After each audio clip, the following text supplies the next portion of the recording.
A spring training night game tonight. The Dodgers and Rockies from Camelback Ranch as we reach mid-March and opening day just around the corner now. We say welcome inside. Joe Davis, Or Hershiser, Alana Rizzo joins us in a moment. And you can tell that we're getting closer to opening day just by looking at the lineup the Dodgers are putting out there tonight. It really resembles what you might see opening day. Corey Seager played on the backfields today. Kike Hernandez playing shortstop. That could happen. And Kike could be in the opening day lineup because he hits Madison Bumgarner so much. So instead of Matt Kemp, who's in left there tonight, probably ends up with the left field job, but maybe not against certain lefties like a Bumgarner. So a pretty realistic look from the Dodgers. They'll get a pretty realistic look on the mound as John Gray takes the ball for the Rockies against Ross Stripling of the Dodgers. We've got first pitch, Dodgers and Rockies on the other side of this break.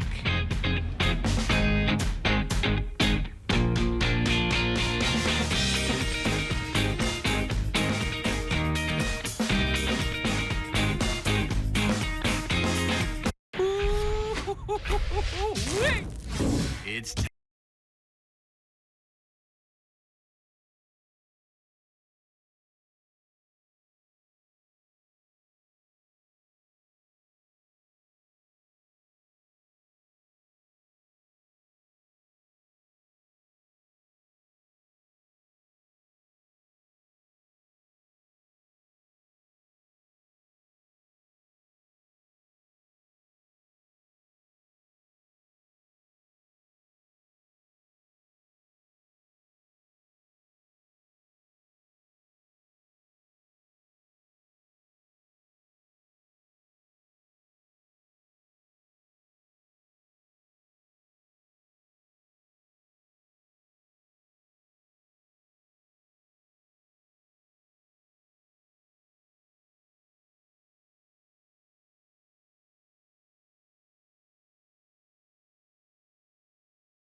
Dodgers and Rockies tonight on a beautiful night in Glendale, Arizona. Before first pitch, we go down to Alana Rizzo. All right, Joe, thanks very much. Matt Kemp is playing left field in this game and batting cleanup for the Los Angeles Dodgers in game 20 of spring training, and many wondered if Matt Kemp was even going to be here to start spring training. Well, he's had 29 at-bats this spring, 7 RBIs on 11 hits, including 4 home runs, and while spring training results don't necessarily matter, a lot of people are paying attention to what Matt Kemp is doing. The 12-year Major League vet told me earlier today he has no idea if he's going to make this team, but has done everything he can to prove he can still play. Dave Roberts also said he's making the conversation very difficult.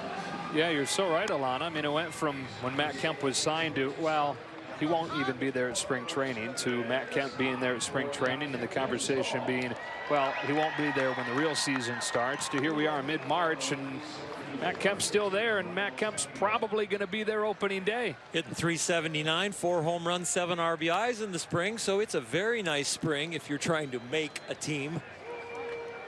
And he'll be in left field for this one as Ross Stripling takes the ball for the Dodgers, and the right-hander that works out of the stretch at all times comes home with a first pitch, a strike to the left-handed batting Raimel Tapia.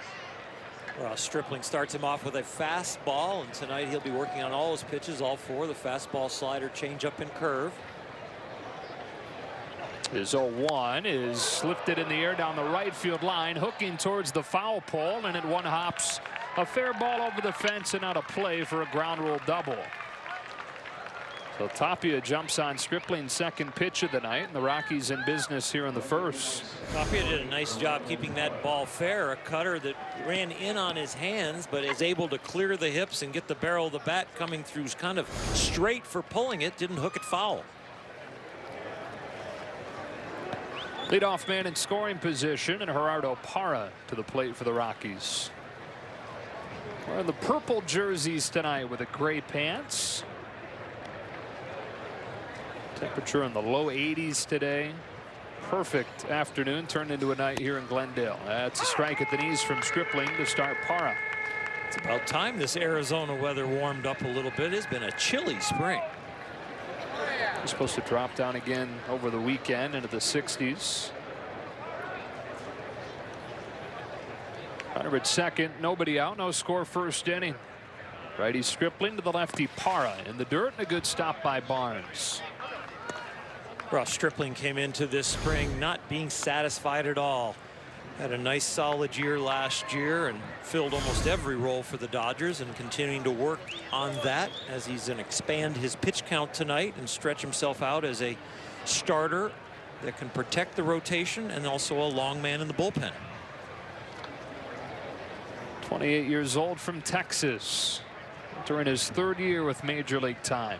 His 1-1 pitch, a fastball outside, and it's 2-1 on Parra. Simulcasted tonight, AM 570 LA Sports and Sportsnet LA. Sorry, Oral, I've got to talk more tonight. It's okay. We have to be a little bit more descriptive for the radio audience. And a little bit more annoying for the TV audience. That's kind of how it works. Can't have it both ways. Parra shanks one foul, 2-2. I don't think they're going to be annoyed with me, Joe. No, right. So speak for myself is what you're saying. Yeah. It is a beautiful night to play baseball right now. And, you know, an off day yesterday for the Dodgers, so it almost felt like a day and a half was off with this being a night game. Gave the guys a nice extended rest coming into this game and coming into the end of spring training. Tapia leads at second, nobody out, and Stripling to Parra with a 2-2. Big breaking ball slashed to left. Kemp on the move towards the corner, won't get there. Off one bounce, he blocks it into the corner, picks it up and fires into second late. And Parra's knocked in Tapia with a double. The Rockies lead at 1-0. It was a tough play for Matt Kemp. That ball is slicing away from him in left field. Wasn't hit that well, and because of that, the spin takes over early and curves it away from Matt. A little bit of a bobble in the corner, but he was going to have a double no matter what with the flight of that ball and the location. Back-to-back doubles start the night for the Rockies against Stripling, and here comes Trevor's Story. Neither one of those doubles was very well hit, but I'll tell you what, they were well placed down both lines. Righty on righty, Stripling to the plate with a pitch that misses up. It's 1-0. On the Rockies shortstop, they're hoping continues off a strong finish last year. Remember, this guy was in the Rookie of the Year running 2 years ago before he broke his wrist, and really struggled for much of last year before a nice September. Swings and misses here, and it's 1-1. And that has been the primary issue, is the swings and misses for Trevor Story. And he has really made a concerted effort this year to follow Nolan Arenado's strategy with runners in scoring position, making more contact, maybe shortening his swing up. But he also has said when he's comfortable against a pitcher, he's still going to let it loose. On this 1-1, of fastballs by the hands for ball 2.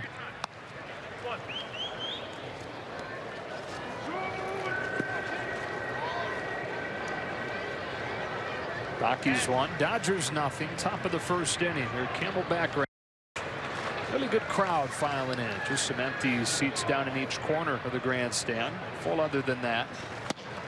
That's a strike over the inner half. Count evens at 2-2. Nice little cutter right there that had Story flinching. Ross Stripling's slider and his changeup get the most ground balls. His fastball is a swing and miss pitch at the top of the strike zone at about 93. And then out of that same window, he can drop that 12-6 curveball. There's a new bullpen coach, Mark Pryor. Watching him fire this 2-2. A fastball misses just off of the outside corner. Full count on Story. Mark Pryor with a different location tonight in the last few days. Rick Honeycutt taking a few personal days. So Mark in the dugout next to Dave Roberts.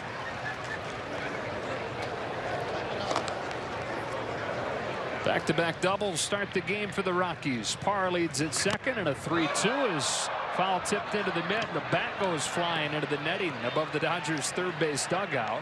Story's down on strikes, and that new extended netting proves important right there. Netting installed to protect you from the baseball, and every once in a while the bat, and that was up there. That would have been 6, 10, 12 rows. I don't know how far. He let that one go early and a long way. And it hits the netting and slowly tumbles down into that third base dugout. Bat Boy's got it now.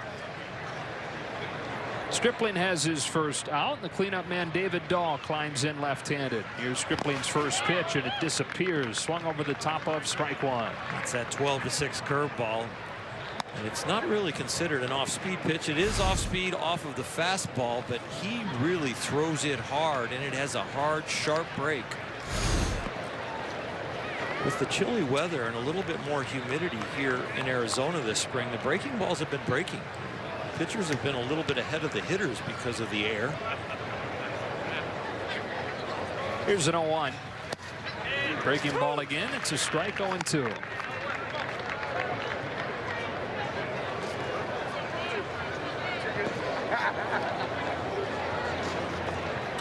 Back-to-back doubles from Tapia and Parra start the scoring in this one. 1-0 Colorado, top of the first. Parra leads at second with one gone, and Stripling home the Dahl with an 0-2. That's upstairs, ball one. 17 pitches now for Ross here in this first inning. 1 ball, 2 strike count. A little bit of a waste pitch right there, up in the eyes of Dahl. Will he go back to the curveball, which he proved that he can land, or will he stay with the fastball? Reaches into the glove and fires 1-2. It bounces, and Barnes another good stop. 2 balls and 2 strikes. Joey did go back to that curveball, and boy, it's still very sharp. All laying off of that. Tried to make it look like a fastball down the middle and just bounce it.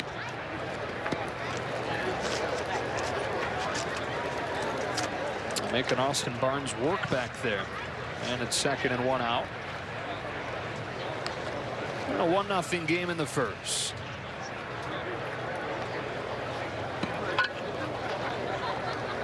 From the belt, the 2-2. A fastball at the bottom of the zone for strike 3. Dahl didn't like it. Slowly turns around and peeks over his right shoulder. Complains to the home plate umpire Jordan Baker, but he's out number 2. That's a nice looking pitch. Had very good sink on it. It might have been a firm changeup. I know we called it as a fastball, but boy, that had nice movement on it. Ross doesn't take a lot of speed off when he throws his changeup, and for that ball to be fading away from a left-handed hitter the way it did, he might have threw him a very firm changeup on the outside corner. Runner at second, 2 gone, and another left-handed batter. Ryan McMahon climbs in and chops the first pitch that he sees up the middle. Ranging to his right at second, Forsythe. Backhands and throws across his body to get McMahon, and the Rockies finished in the first. But Tapia and Parra back-to-back doubles to start the night. Dodgers coming to bat down 1-0 after this. Fresh made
to bat for the first time, down 1-0, and here is the lineup. Chris Taylor will lead things off in center field for Dave Roberts.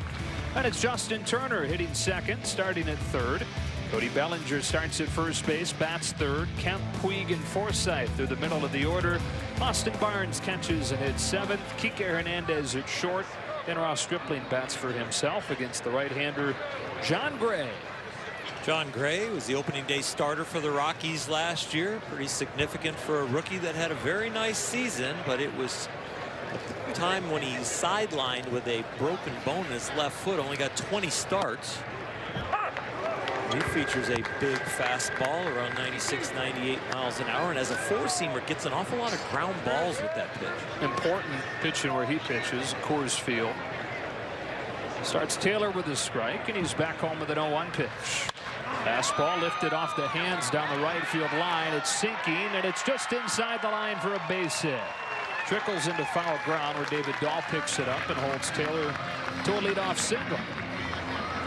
Tapia peppered the right field line, and Taylor bloops one down the right field line to start out the Dodger offense. Rockies ended up squeaking a run in the first with back-to-back doubles. Here the Dodgers lead off with a little bloop single. 1-0 Rockies, bottom of the first, and here's Justin Turner. Is having another huge spring, hitting .393 in Cactus League action. Right-hander against right-hander. Gray out of the stretch, pushes off with a fastball that misses down and away. That's a pitch from Gray that his manager Bud Black wants him to really get command of. That first pitch fastball for a strike. 0-1 is a lot better than 1-0, especially with his stuff where he can put people away.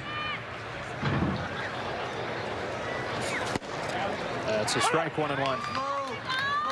You mentioned the constant tinkering John Gray's going through. And his last start, 6 runs allowed on 6 hits and 2 walks over 3 1/3. You said Bud Black's kind of like, look, end of spring training's not too far off.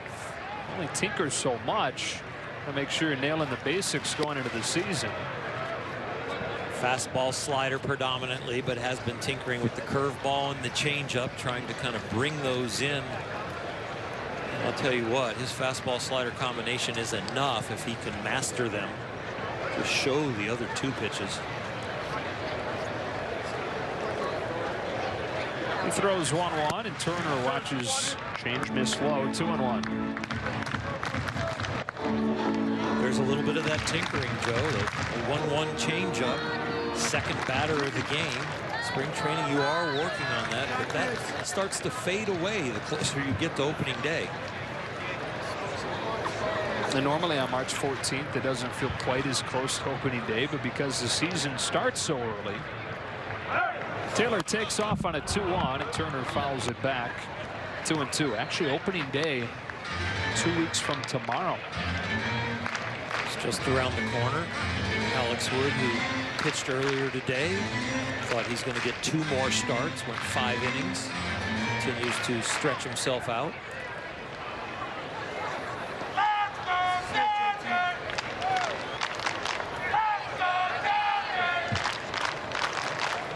Dodgers down 1-0. Bottom of the first inning. Taylor's off of first. And John Gray to Justin Turner with a 2-2 pitch. After a long pause, time is called. He still delivers the pitch. Turner backing his way out of the dirt circle. Got a little scouting report there with the pitch being delivered. A little slider that ended up low. I wonder if Justin will put that into his thinking or just kind of see ball and hit ball. Well, at this point, who knows what Gray's going with, if he's tinkering with the changeup as frequently as he is. Davidson fires to first. Taylor with a headlong dive safe. Last time he pitched in a real game, he would rather forget it. A wild card game at Arizona, shortest outing of his career. Gave up 4 runs on 7 hits and didn't get out of the second. As the Diamondbacks won that game. A 2-2. Taylor runs again, and Turner shoots it foul into the seats right side.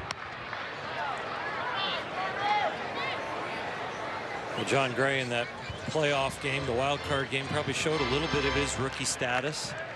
can turn kind of into a thrower and not a pitcher when all of a sudden he gets amped up. And that is something you learn as you get more and more experience, to calm down and move location up the priority list to the top instead of trying to throw it that extra mile or 2 miles an hour harder.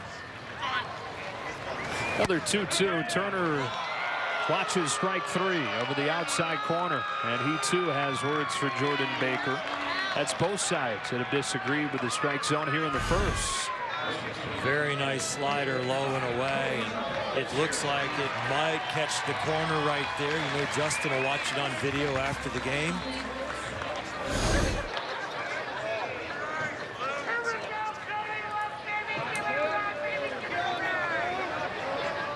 So 1 gone now. Taylor at first. Here's the left-handed batting Cody Bellinger. The overs shift on. 1 fielder to the left side. The shortstop Story shifts a little bit to his left. You see some teams put the third baseman over there, keep the shortstop in position. From the stretch, Gray delivers, and Bellinger watches a fastball tail up and away for ball 1.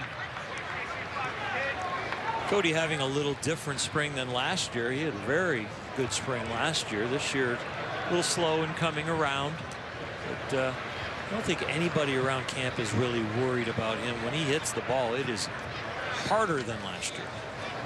Taylor runs on a pitch that bounces, picked by Walters, throw to second, not in time, and Taylor slides in feet first for the stolen base. Looked like he was going to be bang bang there at second. Chris Taylor with an outstanding slide to the outer half of the bag, the center field side, and because of that, ball caught in front of the bag. The sweep tag comes back, but Chris Taylor, catching the toe on the outside corner of the bag, gets in there safely.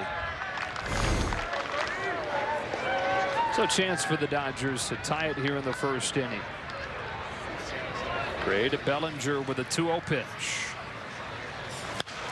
Fouled off. Had one to hit there. Center cut fastball.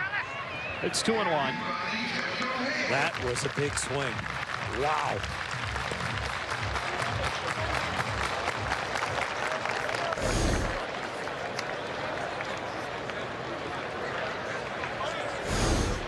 Could have gone to Phoenix if he'd hit it.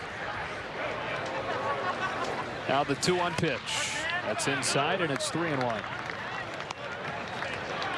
Cody Bellinger, much bigger this year. Thicker in the chest. Shoulders seem wider.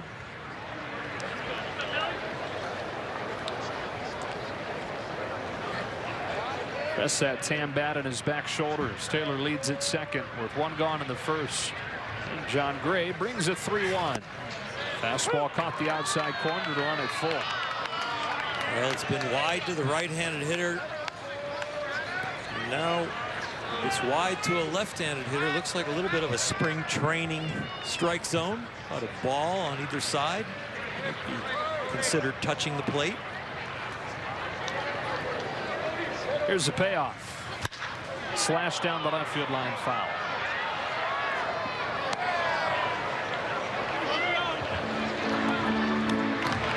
John Gray throwing an awful lot of heaters to Cody Bellinger, maybe in some ways not showing him what he's going to try and get him out with in the 2018 season. Usually you don't see Cody get challenged like this. Center cut fastballs seem to be the predominant pitch so far. 19 games against each other this year. Another 3-2 from Gray, and Bellinger swings and misses on a pitch that he tossed to the back foot. And so I'm thinking the same thing you were. It's pretty fastball heavy, and then turned the page on that and got Bellinger. It's the same type of slider that we saw Cody have trouble with in the World Series. A kind of a blind spot right there that he's been working on.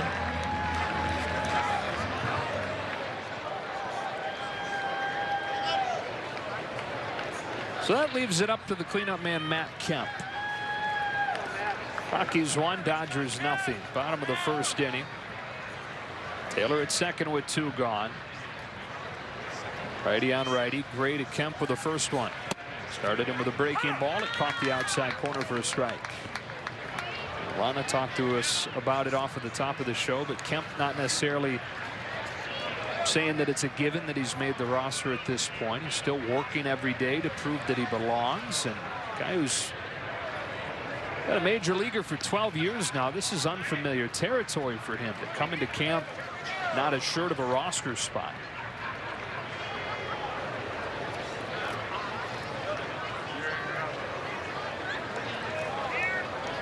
Here's the 0-1. Half-hearted swing and a miss, strike two. I can tell you at the, not the end of a career, but as the career maybe looks like it's starting to fade as far as the number of years left, it's a great motivating force to feel that energy again in spring training that you have to produce to kind of open some eyes. 0-2 pitch. It's fouled off, and he sure has. 4 home runs to lead the Dodgers. Dave Roberts with some nice comments to Alana when she was gathering sound during Dave's interview, and she was conducting it, talking about, you know, what do you consider him to be, and a left fielder and a middle of the bat order kind of guy. And he has proved everybody not wrong, but anticipation of him maybe not being with the Dodgers, that's looking a little bit more the other side of the coin now. Batting with Taylor at second and 2 gone. Dodgers down 1-0 in the first. Great pitches 0-2. Kemp watches a fastball buzz outside, ball 1.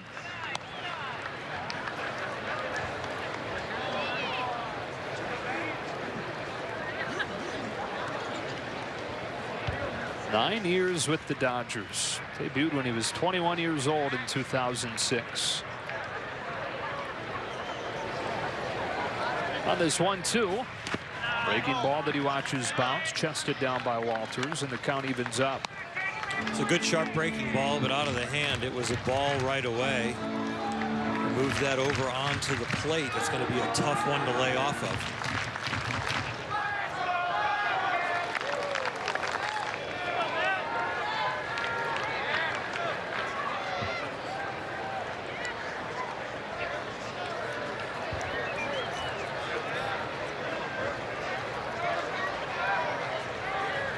From the belt, grades 2-2. Kemp digs it out and sends a fly ball to right. Dahl drifts back. Kemp's under it, reaches up and makes a two-handed catch to finish the Dodgers in the first. Unable to take advantage of a leadoff single. And after one, Rockies in front 1-0.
Training is here and on MLB.tv. Watch select spring training games live on your favorite supported devices. Blackout and other restrictions apply for regular season games. Visit MLB.tv for details.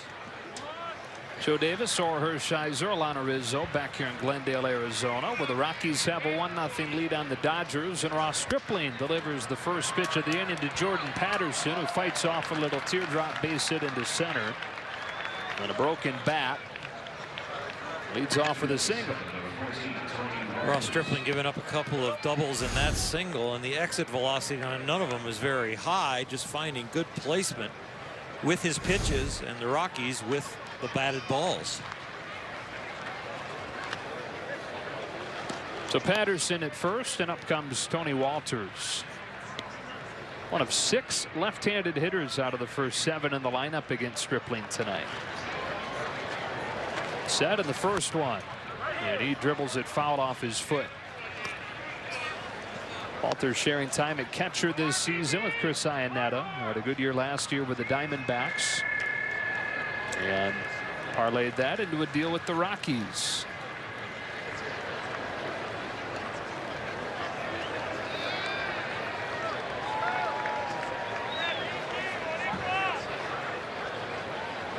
Stripling's 0-1.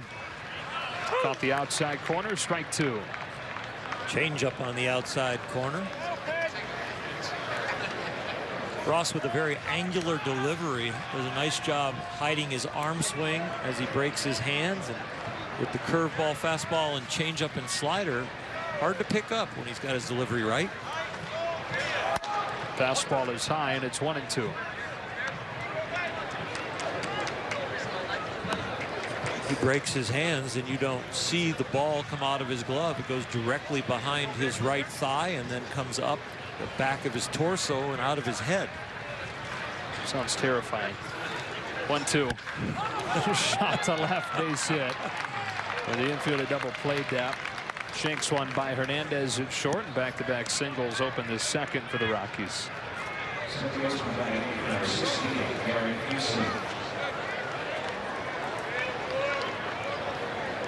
Well, again to our audience on AM 570 tonight. We're being simulcasted. When's the last time you did a radio game? 2013. Wow. Yeah. 14. I guess it would have been 4 years ago. ESPN Radio. And mine was 5 years ago. ESPN Radio. Our producer Mike Leafy says, the early days of radio. Back then. 2 on, nobody out. Right-handed batting Garrett Hampson looks at a strike from Stripling. Having a good camp for the Rockies. He's only played 2 pro seasons, both of them in A-ball, but hitting .318 as a pro. Played his college ball at Long Beach State.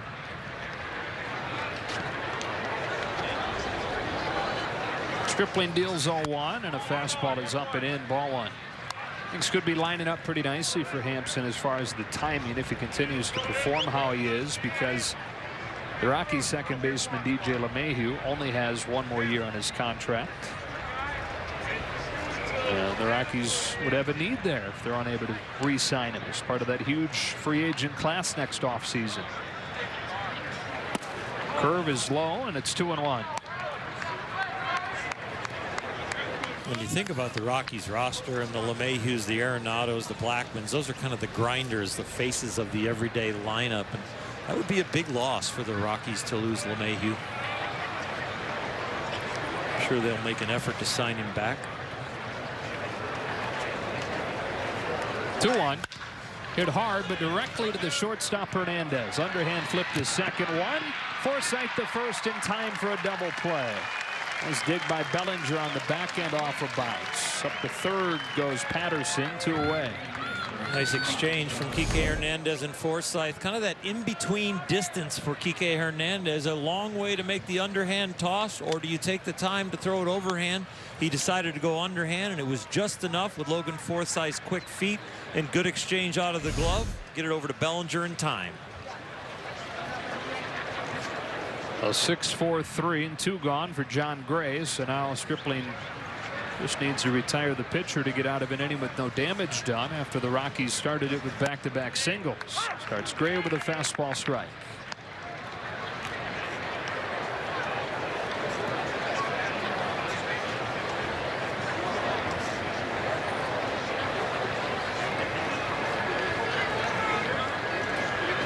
Now the 0-1.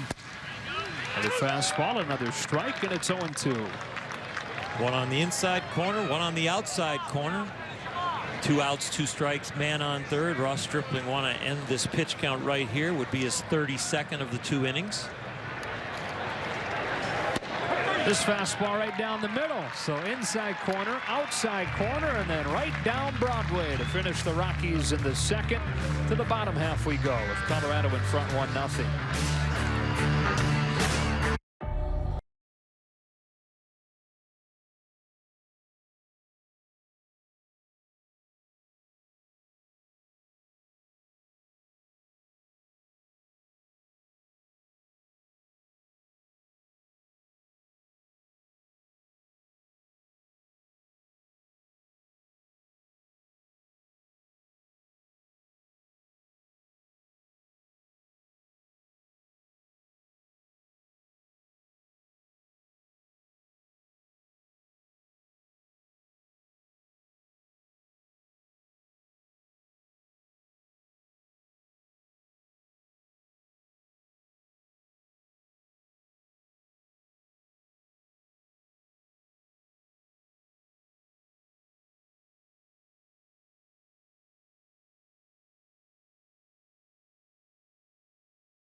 Bottom of the second coming up. Rockies in front of the Dodgers 1-0. Started the game with back-to-back doubles from Tapia and Parra to plate the game's only run.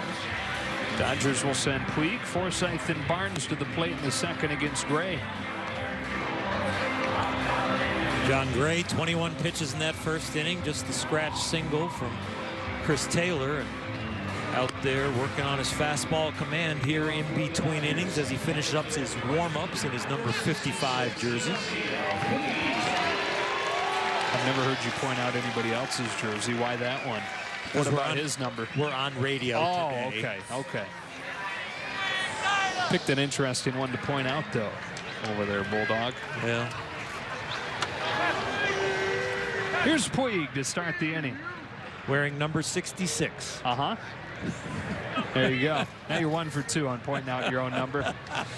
Gray's first pitch is hacked foul, strike 1. And Puig does a little dance and licks the barrel of the bat as he steps out. That's 11 more than my favorite number. TV audience gets to see again Puig being Puig. He fouls another and it's 0-2. Decided that foul ball didn't deserve a lick on the bat. I guess not. No. Puig having a nice spring, kind of a continuation of the consistency started to build last year. And an 0-2, watches a fastball blaze in at the knees for strike 3. He's guessing something else, and Gray finishes him off in a hurry with his 3rd strikeout already. There was no fooling around there. That was old-fashioned country hardball.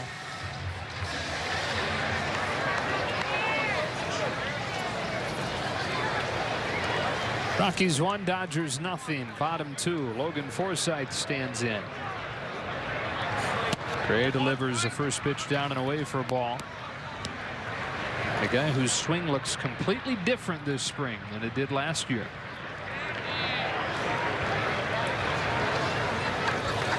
Gray's 1-0. Upstairs, ball 2.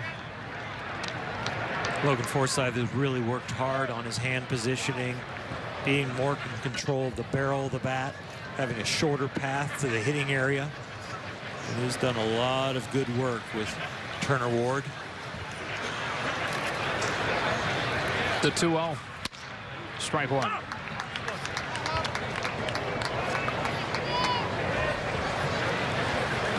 The numbers to show for it this spring.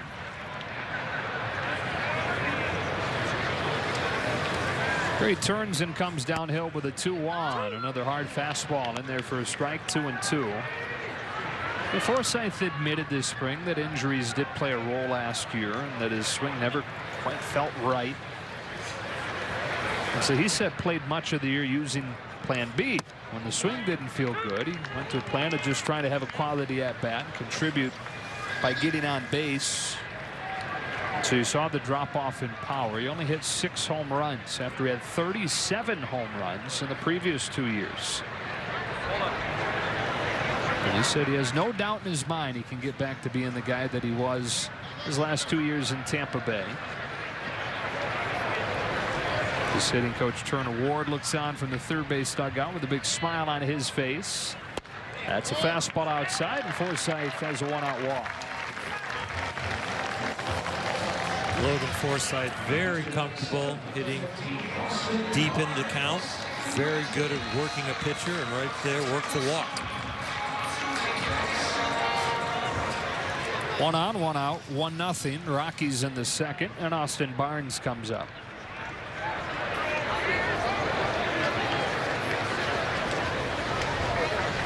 Right-hander against right-hander. Gray peeks over the shoulder and delivers. Low and away, ball 1. Barnes' elbow is starting to feel right. There's a slow ramp up for him. He had some discomfort in that throwing arm during the offseason and early on this spring. So he's limited to DH duties at first, but I reckon they're catching more frequently lately. On this 1-0, Barnes takes a good rip but misses. 1-1. Disappearing slider there on the outer half of the plate. Down near the knees.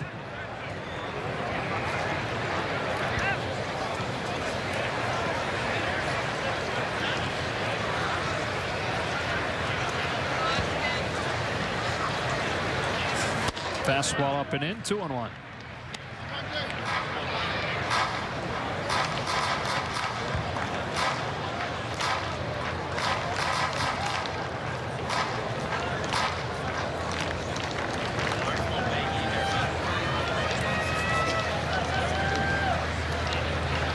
Rockies 1, Dodgers 0. Bottom of the second. Gray from the stretch pauses, kicks and throws, and Barnes lashes a line drive base hit into center. Forsythe the second. They're at first and second with 1 out.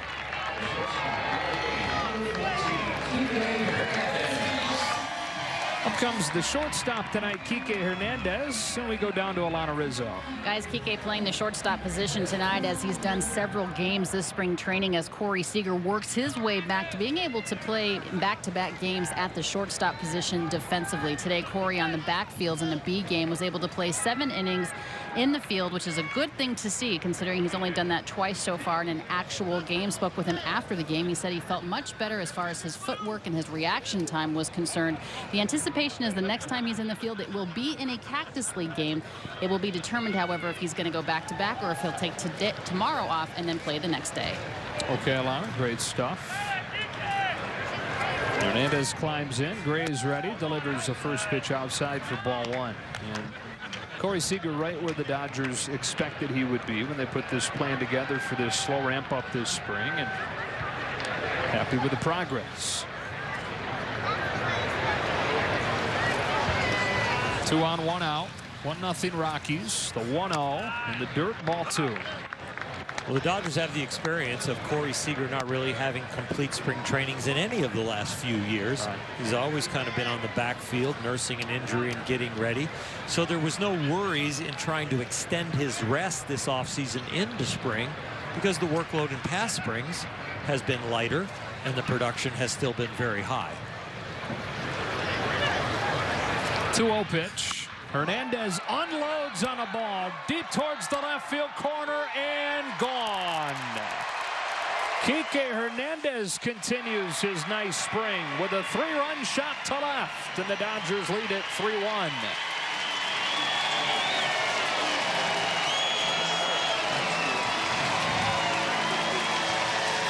Couple unusual things in this Carl's Cam replay. Kike Hernandez not over swinging on a high fastball, made some very fine adjustments the end of last year and this spring to get on top of a pitch like that. And John Gray used to sneak that by people with his velocity, but not Hernandez. Now Ross Stripling knifes one inside the bag down the right field line, and he's got a single. And then he shakes his hands when he gets down to first, as if to say, ow, I think jam me. Some bees living in his hands, but a base hit is where they live, down at first base with him. That was a slash on a fastball in that he just kind of blocked down there with the handle of the bat. All smiles for the pitchers now getting some of their first at-bats of the year here in spring training. Ross's first career real hit came against his college roommate, Michael Wacha. Of the St. Louis Cardinals. They were roommates at Texas A&M. Dodgers 3, Rockies 1. Second time through the order now. Stripling at first and 1 out. Chris Taylor started the game with a single for the Dodgers. Stands in. Gray delivers a fastball, paints the outside corner for a strike.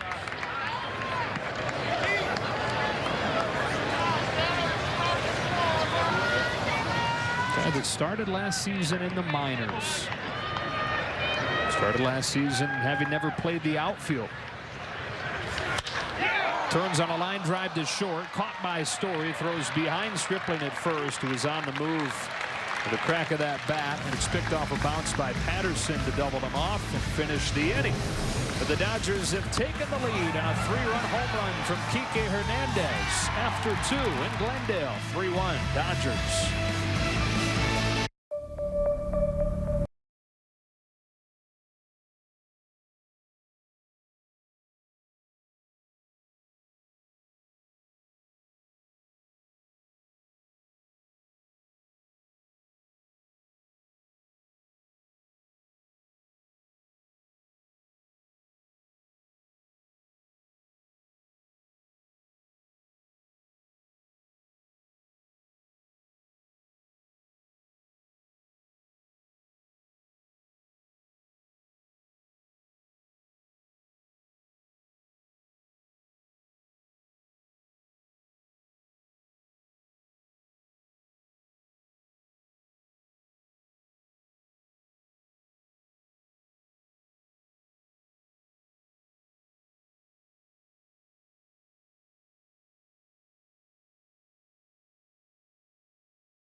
Presented by authority of the Los Angeles Dodgers and may not be reproduced or retransmitted in any form. And the accounts and descriptions of this game may not be disseminated without the express written consent of the Dodgers.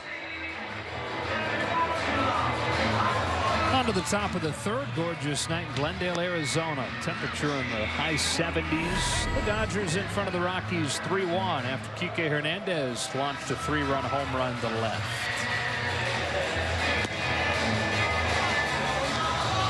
Stripling back out there for his third inning of work. Back-to-back doubles started the night from Tapia and Parra to plate the Rockies' first and only run, and they'll come up to open this third inning. Amazing when you're down 1-0 and you're Ross Stripling, you're feeling like, oh, my outing it's not bad. I'm executing all my pitches. All of a sudden, you get a 3 spot up there. You're up 3-1, and you immediately feel like I'm having a good outing now. Funny how quickly that changes, right? And it's fun to take the mound after your team scores those 3, and you feel like you've just got a little bit more bulletproof on the mound. Takes a deep breath, delivers the first pitch of the inning. Tapia lays down a bunt. In front of the plate, Barnes bare hands it, whips it to first in time to get Tapia. One pitch and one out here in the third. They've been nursing Austin Barnes' arm, and that play right there will test it as it's a roller on the bunt right outside the grass. Gets out there about 20-25 feet. He doesn't get the legs under him completely, so he's testing the shoulder and the elbow right there, and a perfect strike to Bellinger.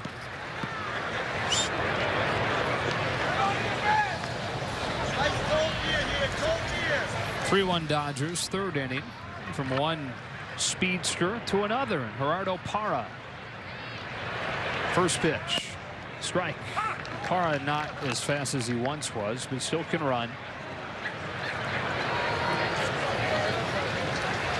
Maybe not in line to get quite as much playing time as he thought he was about a week ago. And the Rockies went out and re-signed Carlos Gonzalez to a one-year contract. That one's outside and a change-up. 1 ball and 1 strike. There are a couple guys that going along, having great springs. Parra not necessarily having a great spring. He's been hurt much of this spring, but thinking of a guy like Ryan McMahon, prospect for the Rockies, who was in position to make the roster and be a starter perhaps, but the trickle down of the Gonzalez signing means that a guy like that might have to start the year in the minors, even though at this point McMahon's leading the majors in hits this spring training.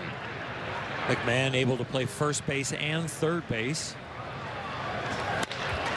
Chop to the left side, off of Turner's glove at third, and it ricochets into short center. You will not see that very often. No. Justin Turner will tell you he should have that 100 out of 100 times. Ball seems to hit him dead central in the glove and kind of rolls up the fingers and out the top. It's an error on Turner. Parra's aboard with 1 out.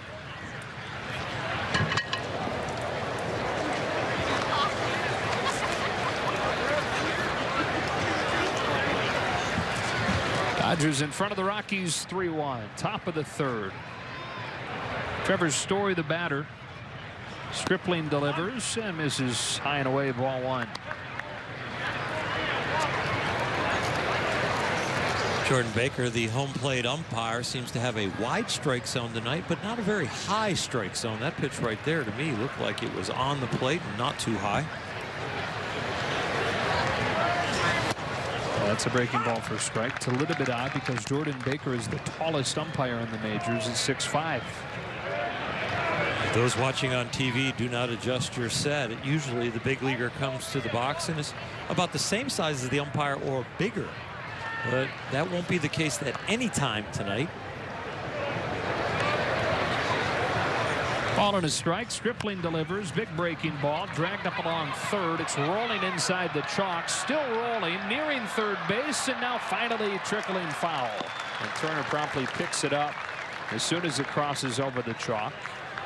Great discipline by Ross Stripling, understanding the time and space, and there's no way to pick up a dribbler down third and you're going to get somebody out, so you have to take the risk that it's going to roll foul.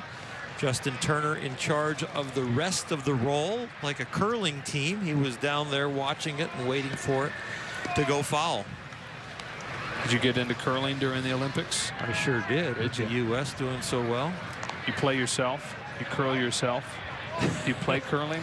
I have done it once. Have you really? In Salt Lake City, Utah. Went and did a speaking engagement for a company, and after the dinner, they were going for curling lessons as an outing, and I went with them. It was a lot of fun. Ball and 2 strikes. Here's the pitch. It's high. Runner took off. Barnes throws. Sails a leaping Forsythe into center. Parra promptly to his feet and scampers down to third.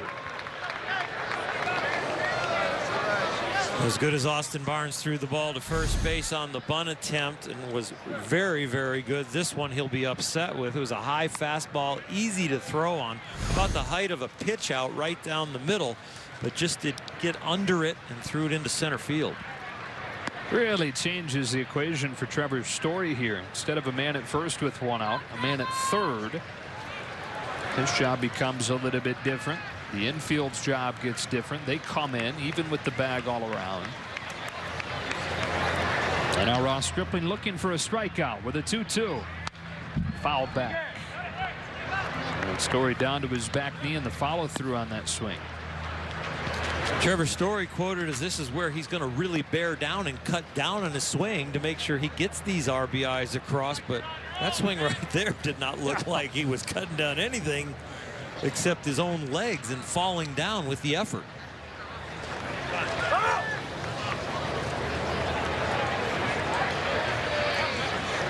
"25 years old now, Trevor Story." There's a swing you're talking about for our TV audience. Got on the heel of his front foot, and that's what took him down. Another 2-2. Sharp breaking ball swung on and missed, and for the second time tonight, Story loses his bat. And for the second time tonight, it's the netting above the Dodgers' third base dugout that catches it. Stick 'em, Trevor. Pine tar on his bat or whatever he is using is heated up now and becomes slippery. In the cold days here in Arizona, you want a lot of pine tar to get that stickum going, but as it heats back up, you've got to scrape some of that off or you're not going to have anything to hold on to as it gets hot and slippery. So Stripling gets the big strikeout. Parr is still down at third. 2 gone now, and it's David Dahl swinging and missing at an off-speed pitch. Strike 1. Sometimes you'll see hitters with that paint scraper, like if you're going to redo a room and you got to scrape some paint off around the edge, you'll see hitters take a paint scraper and scraping the pine tar off their bat as their gamer gets overloaded with it. 0-1. Tap foul, strike 2.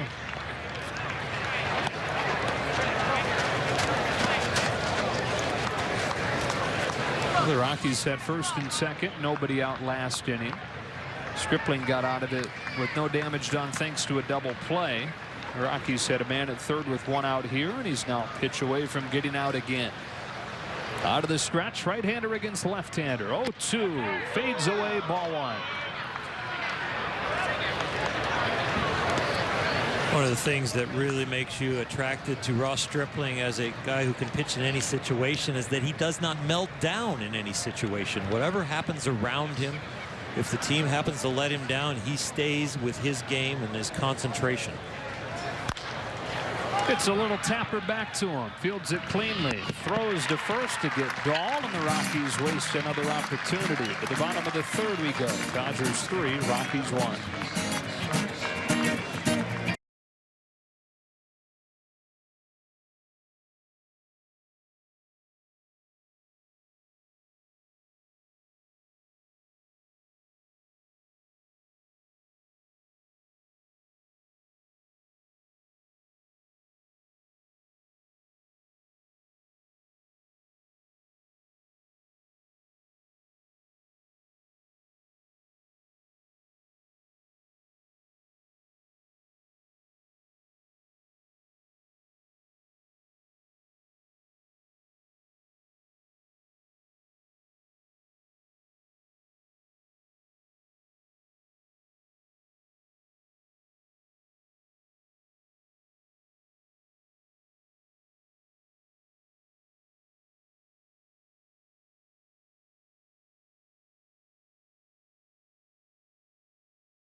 Dodgers in front of the Rockies 3-1 and a Kike Hernandez home run. And we, for the TV audience, welcome you inside the broadcast booth. Actually, radio audience, welcome too. You just don't have to see us. 2 weeks from tomorrow, opening day. How about that? It is. It's absolutely amazing. And, you know, it'll be interesting to see if Kike Hernandez is in that lineup there. He is showing some of the production that he showed at the end of last year. has voiced an opinion that he wants to be more of an everyday player. You know, as good as he plays in so many different positions around the field, you know, it's a curse and a blessing at the same time. Justin Turner leads off this third inning against John Gray, who loses the handle on a breaking ball, and it clips the front shoulder of Turner. So on the first pitch, Turner's aboard on a hit batsman.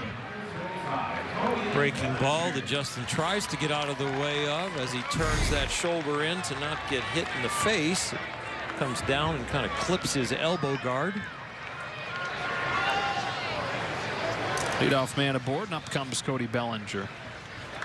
Dodgers 3, Rockies 1, bottom of the third. Gray kicks the leg and delivers, and Bellinger watches a fastball high and away.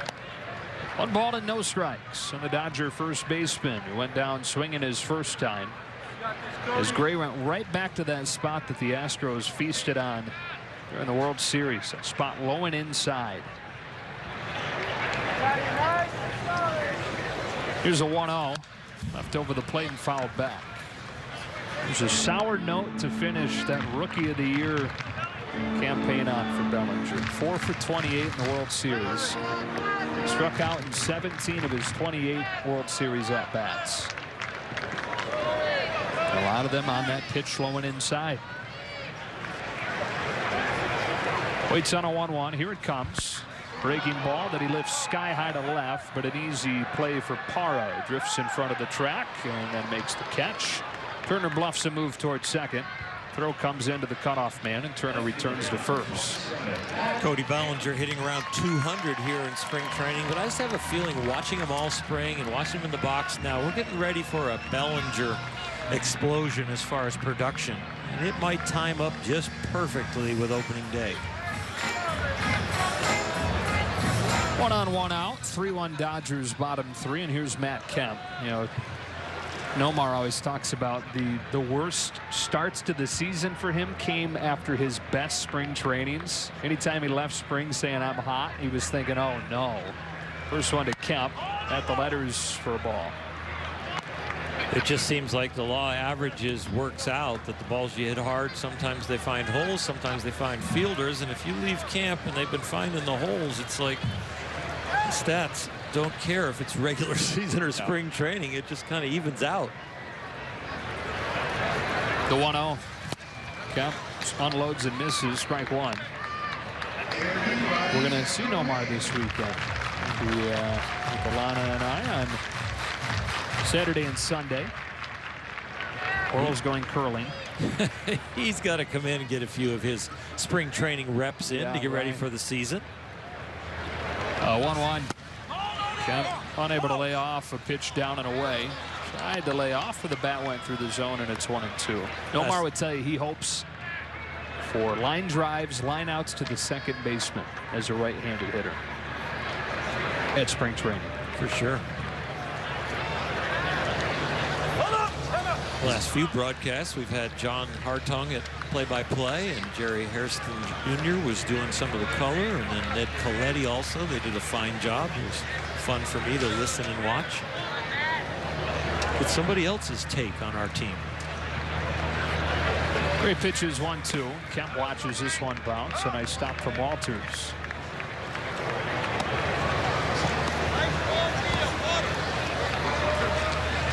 John Gray with those long locks. He's been growing his hair out for as long as he can remember.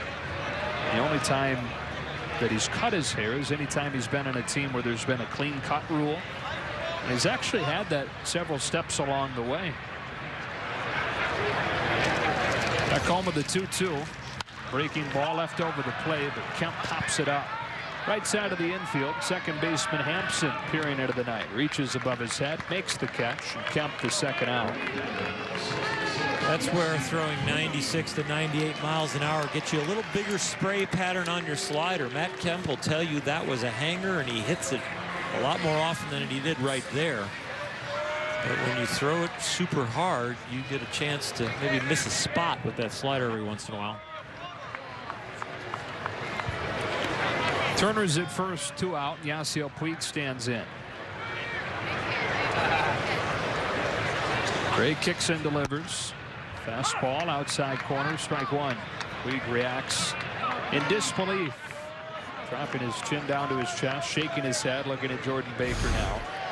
This part of the plate, either side, as far as width, has been wide all night. It's not a real good night to get used to your strike zone visually. I don't think we're going to see this strike zone in the regular season.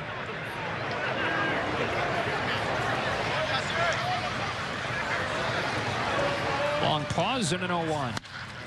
Puig attacks it off the end of the bat. High fly ball and foul ground right side, and it comes down and hits the ground, bounces into the seats. It's 0-2. Nice approach by John Gray. You got a hitter up there, and you've got a wide outside strike zone. He tried to walk Yasiel off the plate right there with the same exact pitch. Yasiel kind of had to reach for it, was able to foul it off.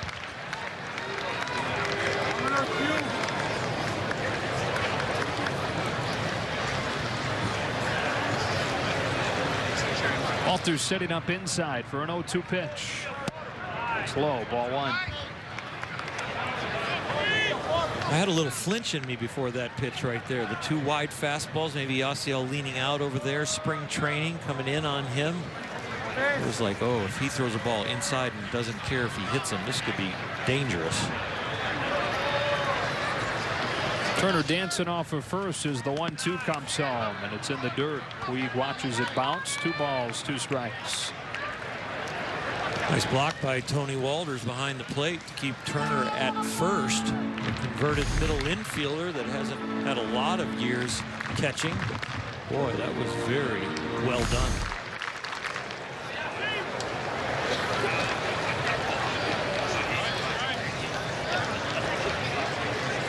Three-1 Dodgers, bottom 3.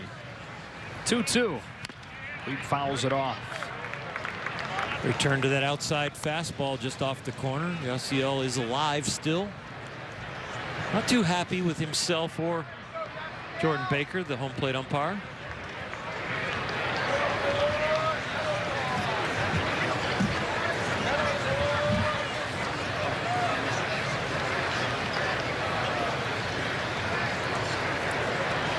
Out of the stretch, another 2-2.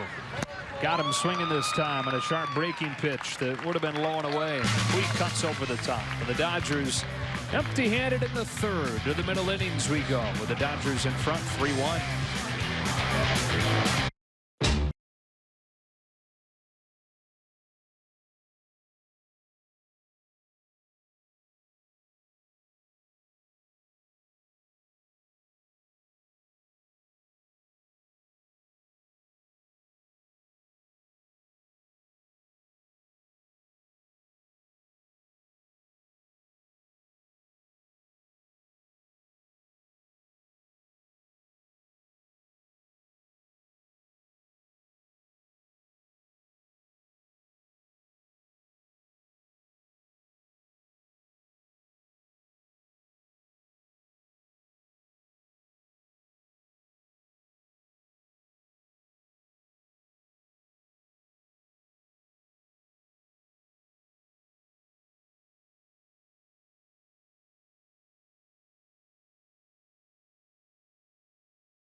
Dodgers top 4 down to Alana Rizzo's with Ross Stripling. All right, Joe, thanks very much. Ross, you were able to work out of some traffic earlier. You started the game with back-to-back doubles, but then were able to settle in. What worked?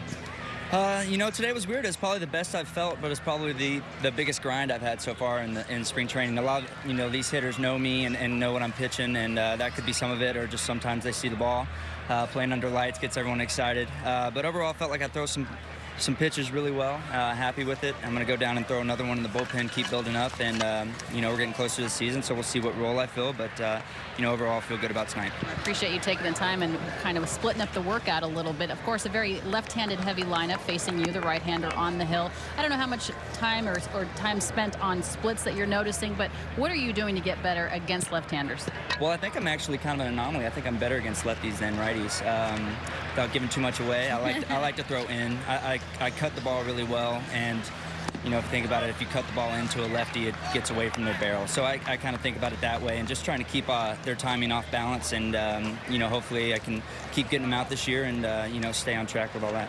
And Kike Hernandez is getting more opportunities against right-handers, and he's making the most of it. How do you go from being down 1 to up 3-1? And I'm sure as a pitcher, your whole mindset changes. Yeah, that was great because I was about to hit for the first time in a very long time with guys on base. So, so I was happy that he hit a homer. No, Kike is a guy that brings a ton of energy to our team, a guy that everyone loves having on our team. And to see him have success against righties is awesome.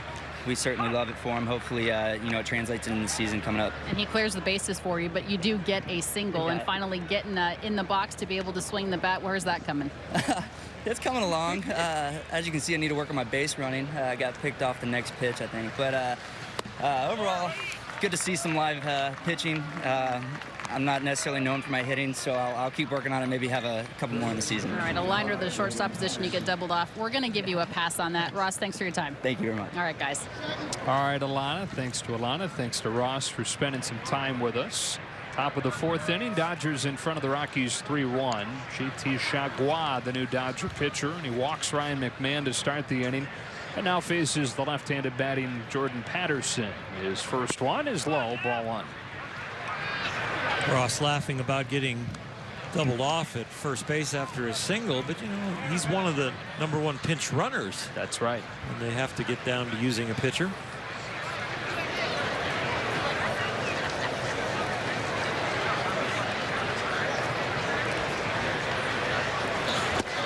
Filthy pitch from Chargois, curling over the barrel of the swinging Patterson, who shot a glance out to him like, what was that? It was a big-time slider. Great tilt on it, late break. A lot of potential on the mound that has been interrupted by injuries, but Shaggy could be a very nice find for the Dodgers. Line drive base hit, poke to right. McMahon hits second, heads for third. He'll get there standing up. Pleats throw cut off by Hernandez. And they're at first and third with nobody out. Chargois, wiry right-hander, hard thrower, came over from the Twins. He was a high draft pick a few years back, but then you mentioned the injury issues. Missed 2 whole seasons following Tommy John, and then missed all of last year with a stress reaction in his elbow as well. So it's a guy who they look at with really, really live stuff that just hasn't necessarily gotten his footing because of those injury issues. Swatted to left center by Walters. Count moves to his left and makes the catch. Runner tags from third and heads home with a feet first slide. McMahon's in there safely. Throws up the third base side, and it's a 3-2 game. Little sac fly. Matt Kemp making a nice catch out there in left field. A strong throw that looked like Justin Turner could cut if he wanted to. That keeps the double play in order.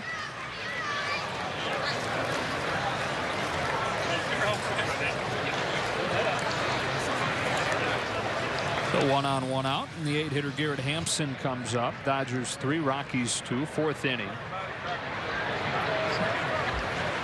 Right-hander against right-hander. Chargois' pitch, and there for a strike.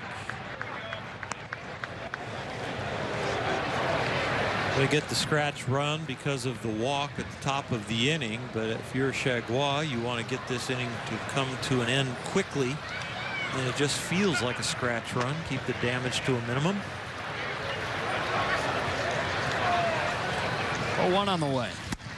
Fastball for a strike 2. Well-placed fastball in the outside corner. Nice little tailing action right there. Rick Honeycutt and Mark Pryor have done some nice work with this young man. A few concepts that he had not heard of that Rick has exposed him to that he feels is really starting to help him. Barnes setting the target away again, and he throws a breaking pitch low and away. Ball one.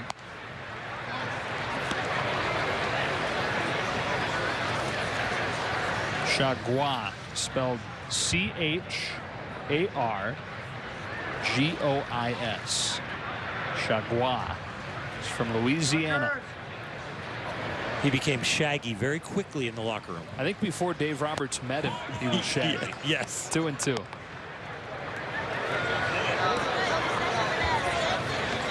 And he's not shaggy at all. He's very tight as far as the haircut is concerned. Although when he got here, he was. He had longer hair then. That's true. Maybe he didn't like the nickname.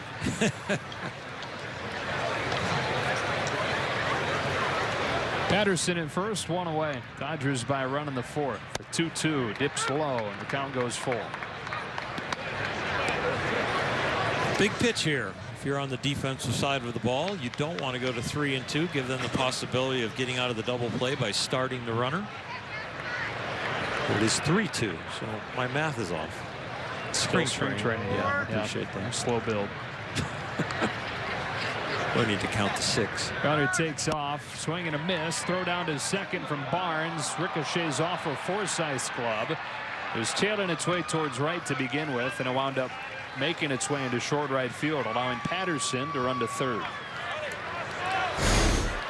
Another throw that Bob Guerin and Austin Barnes will not be proud of.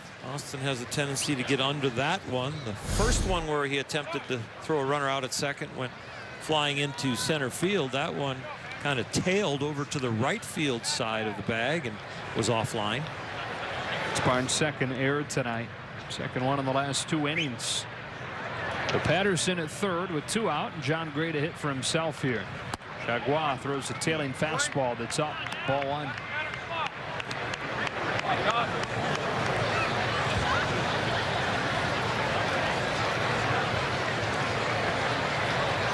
Now the 1-0. Ball 2. Fastball low and away.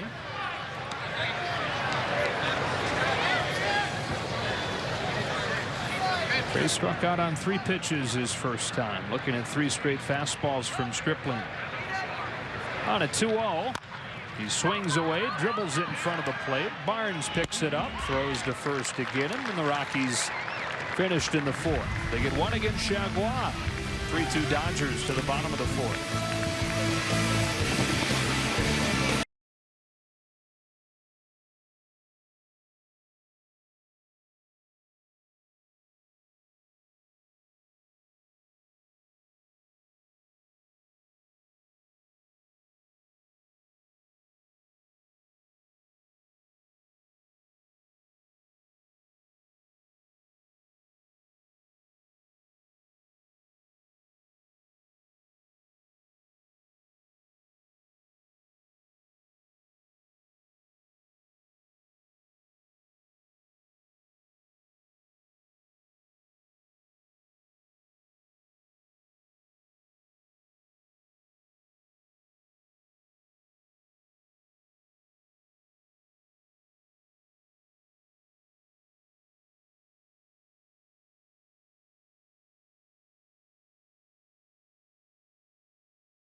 On And 570. You'll have to take our word for it.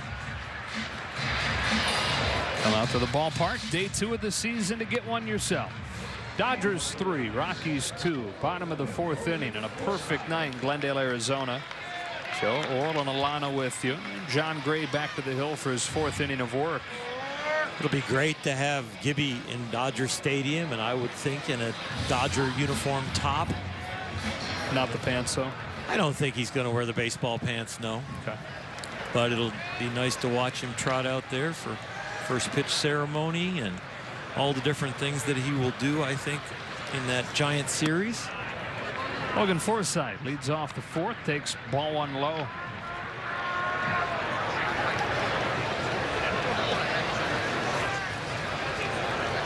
Walked his first time, came in to score on the Hernandez home run. Takes ball 2. Overall, John Gray's got to be pleased with what's going on tonight after he gave up those 6 runs. Over 3 1/3 his last time. Really just one swing was bitten in this one. Hernandez 3-run homer. Turns and deals 2-0, and Forsythe bangs a bouncing ball base hit into left field. Past the diving shortstop Story for a leadoff single. Logan Forsythe attacking a 2-0 fastball tells you where he thinks his swing is here in spring training. We've seen him work deep counts when he doesn't think the swing is in line, but right there attacking and pulling that hard ground ball to left field. So Forsythe has reached both times, and Austin Barnes comes up.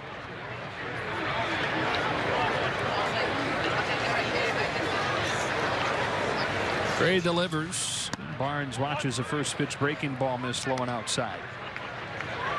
Gray attempting a first pitch curveball, the same first pitch curveball that struck Justin Turner's elbow last inning that led off the inning.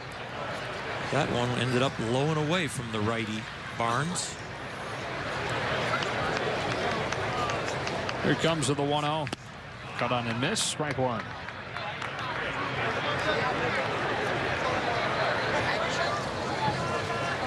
Barnes hit a screamer his first time up the middle in front of the Hernandez homer. On base percentage that he had last season above 400. Takes in the dirt here, and it's 2-1. He's a #1 on base percentage, #1 OPS among catchers in both leagues.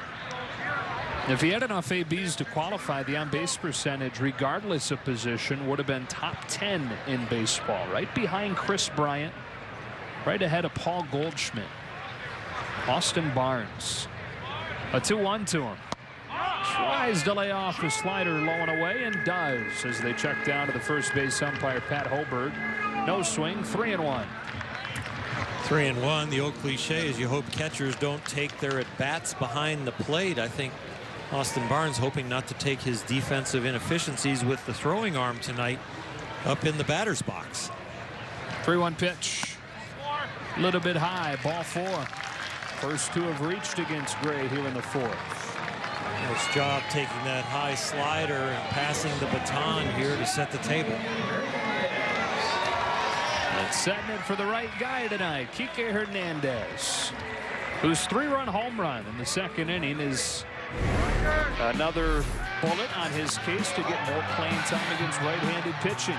Attempted fastball away on the replay from Gray, throwing it to Kike. It leaked out over the inner half and up, and Kike got on top of it and drove it right out of here to the left field pavilion.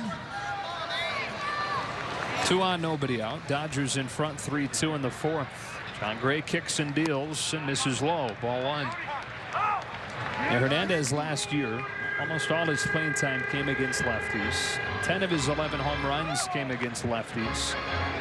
And his average was more than 100 points better against lefties. But I think a guy like Kike would argue that that's because he wasn't getting enough practice against right-handed pitching. And that's why it's such a catch-22 for guys in this day and age of platoon splits.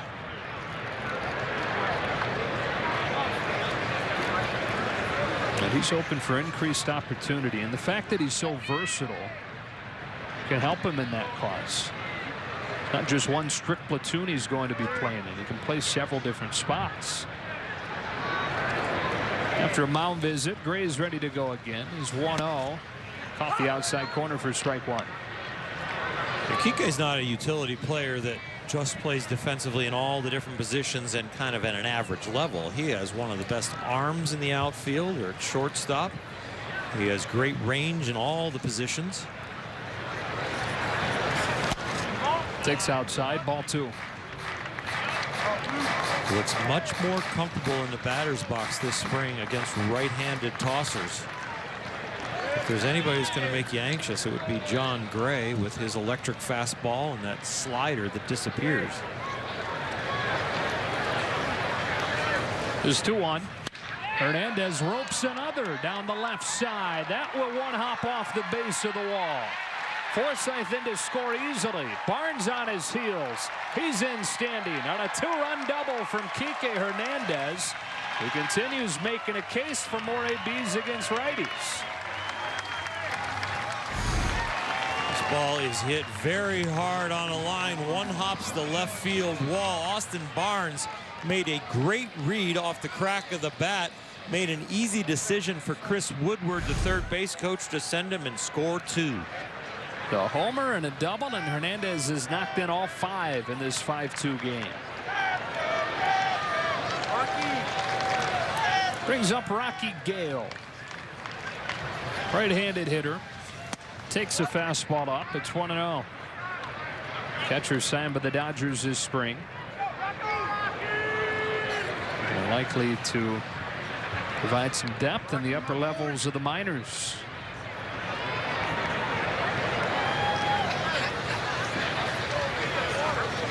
Rays 1-0. Gale hits it hard to the shortstop Story. One step to his left, gathers and throws, and Gale's retired. Hernandez holding at second, 2 out, or 1 out. Ball was well struck by Gale, just happened to be right at Story, a guy that's been a wonderful receiver of the baseball behind the plate, working hard with Turner Ward. Brant Brown on his swing to kind of upgrade his offensive abilities. The Dodgers up 5-2 in the 4th, third time through the order now. Chris Taylor is 1 for 2 with a single and a line out. Right-hander against right-hander. Gray looks at second and comes home, and Taylor checks his swing on a first pitch slider that misses.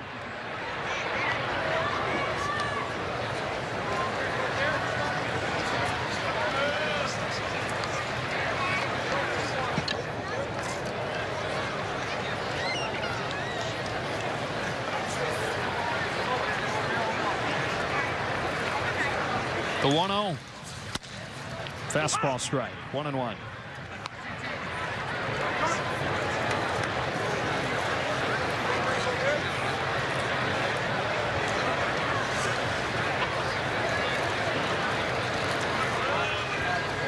Five-2 Dodgers. Hernandez with a 2-run double here in the 4th.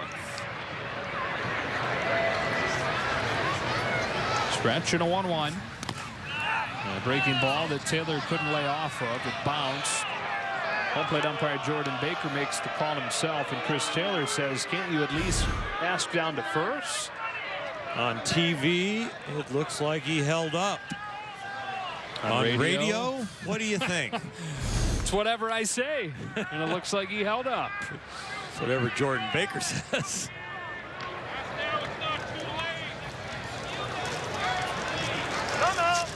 How is a championship team built? You look at this guy at the plate and the guy on deck, and you go, wow.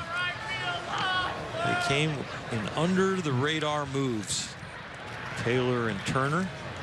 Now they're 1-2 in the order. Fastball by the hands, ball 2.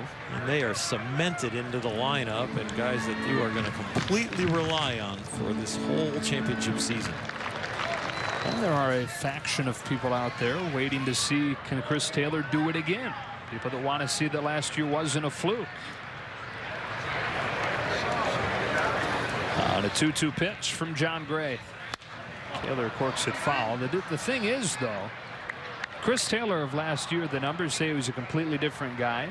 because he was a completely different guy. Totally reinvented his swing during the offseason and in spring training.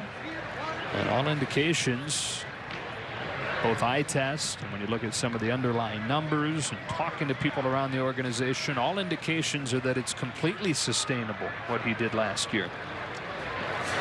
Fastball blown by him, strike 3. 2 out. And Chris Taylor pretty much given up on by the Seattle organization, revamped his swing. Justin Turner pretty much given up by the Mets. Took his leg kick away there. He got it back here with the Dodgers, and both lost job opportunities early with the Dodgers, but then worked their way into the starting lineups and now are key producers. Turner the batter now. Hernandez is second and 2 gone. Dodgers up 5-2, 4th inning.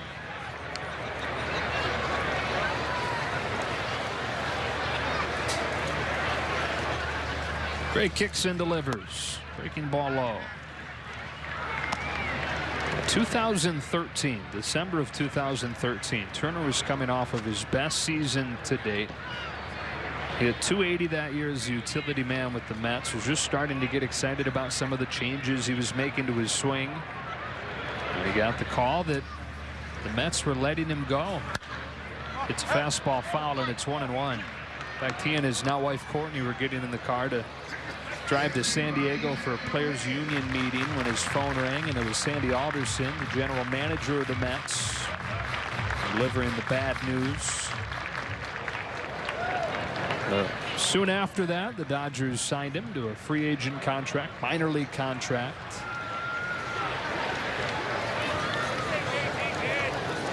But it's turned into an all-star. Gray to Turner with a 1-1. Down and away, ball 2. Justin will never forget what the Dodger fans did for him, voting him on to that all-star team and that all-star experience.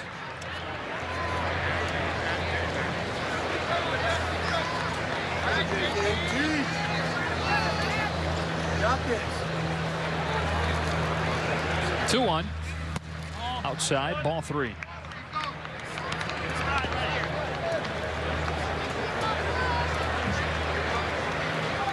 He was hitting .377 in the first half last year and needed the final vote to get in. And you're right, he'll never forget that. He was sitting there saying to himself, if not now, then when? It's a foul and it's full. But I mean, you're hitting .377 in the first half and you don't make the all-star team. Of course that's going to be your thought. If I'm not getting in now, all I got to do hit .397, hit .477.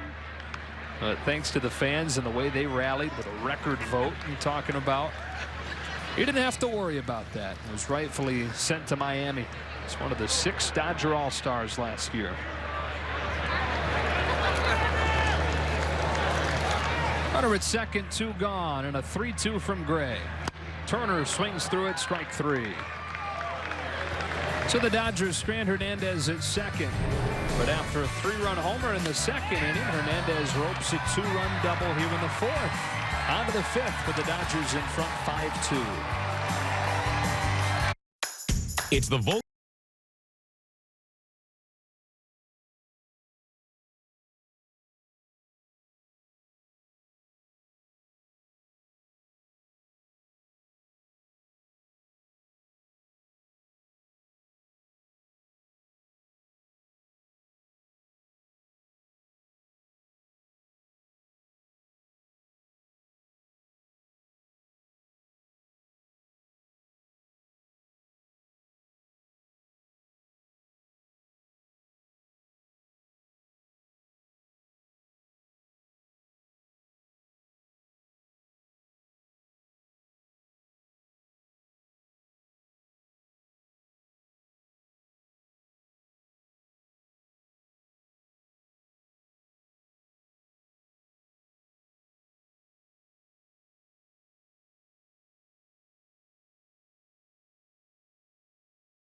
Scott Alexander on to pitch the 5th for the Dodgers. They lead the Rockies 5-2. Those of you joining us on AM 570 LA Sports tonight, simulcasted on there and on Sportsnet LA. And those of you watching around the country on MLB Network tonight, as Alexander, the first-year Dodger, comes on to face the top of the Rockies order. A key left-handed cog out of the Dodger bullpen was predominantly sinkers, and it is a nasty, heavy sinking fastball that is late and sharp.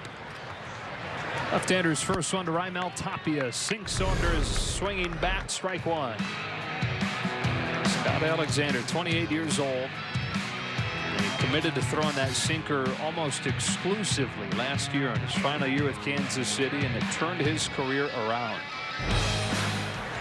Next pitch low and away, ball one. He found that the more he threw it, the more precise he could be with it, adjust the tail or the sink. So sometimes he can run it in on a left-handed hitter. He can also make it go straight down to righties or have that tail away from him. This was low and away, 2-1.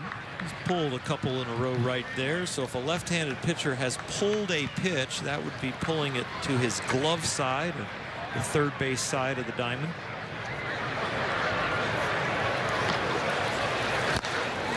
Bounce foul, 2-2. He's got a great look going right now. Alexander does, with the mustache, but also kind of a 5 o'clock shadow the rest of the way. It's expert. I think you need to continue the description for the radio audience. Okay, give me a second. Here's the 2-2. Sideburns. Down and away, full count. Yeah. Black hair. Blue cap on top of that black hair with a cursive white D on the front of it.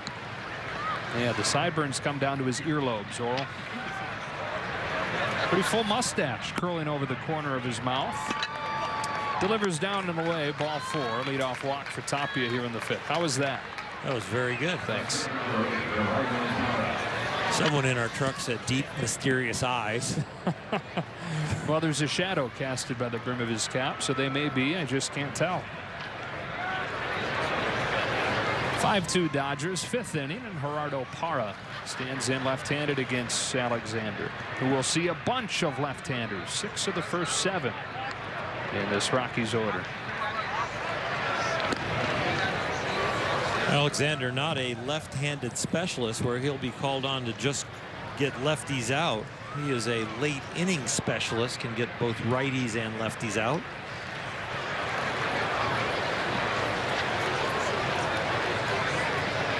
This first one to Parra.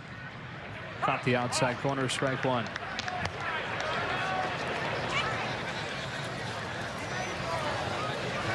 Scott right now has got a little bit of that pull in his delivery where he is kind of spinning off that sinker and taking it with him. He needs to try and stay behind the ball a little bit more, get to the inside of it, make it go down in the correct direction. Does right there. That was impressive looking. Parra swings over the top, 0-2. That one started on the plate and went straight down. He stayed behind that and just drove that ball into Barnes's glove. Good lead at first for Tapia. Nobody out, 5th inning. Alexander home with an 0-2. Down and away, ball 1. Mixed in a slider right there. You see that very often. Slider and a changeup as part of the arsenal.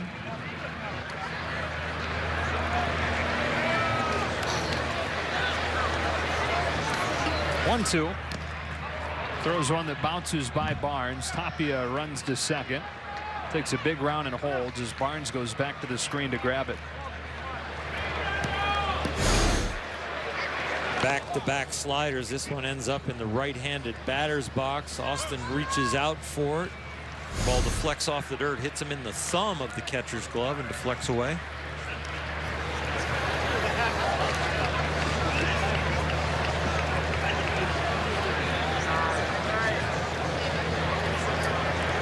Two balls, 2 strikes on the left-handed batting Parra. Here's the pitch. That's up high, full count.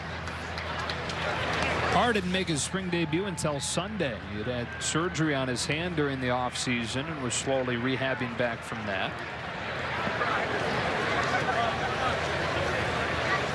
30-year-old entering his 10th major league season.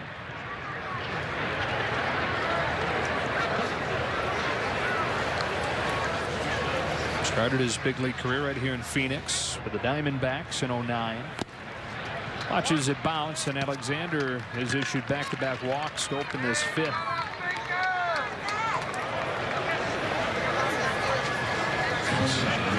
Scott out there kind of shaking his head at himself right now, a little bit lost on where home plate is. Seems to make a quality pitch about every third one, but the spray pattern is very wide right now.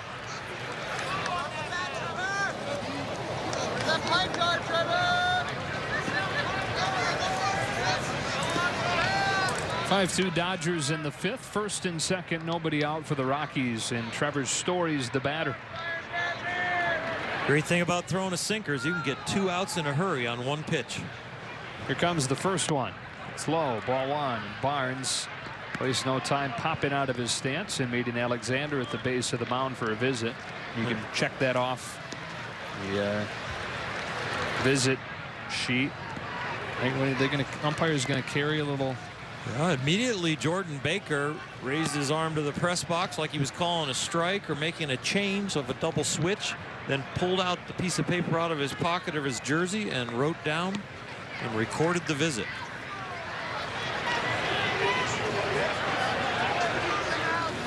One-0 pitch, grounded foul, 1-1. And if you're unfamiliar what we're referring to here, there's a new rule this year that you're limited to 6 mound visits per game, and that is any kind of mound visit other than one that involves a pitching change.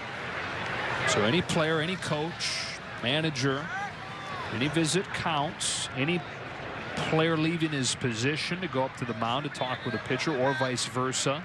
There's a 1-1. It's cued foul 1-2. If the pitcher is to leave the mound and walk towards a position for any length of time, that counts as one of the 6 visits. If you cross paths in the normal course of the game, like covering first base and Cody Bellinger walks back with him a little bit towards the mound, that won't count. If Justin Turner kind of creeps in during a possible bunt play to tell the pitcher, that won't count.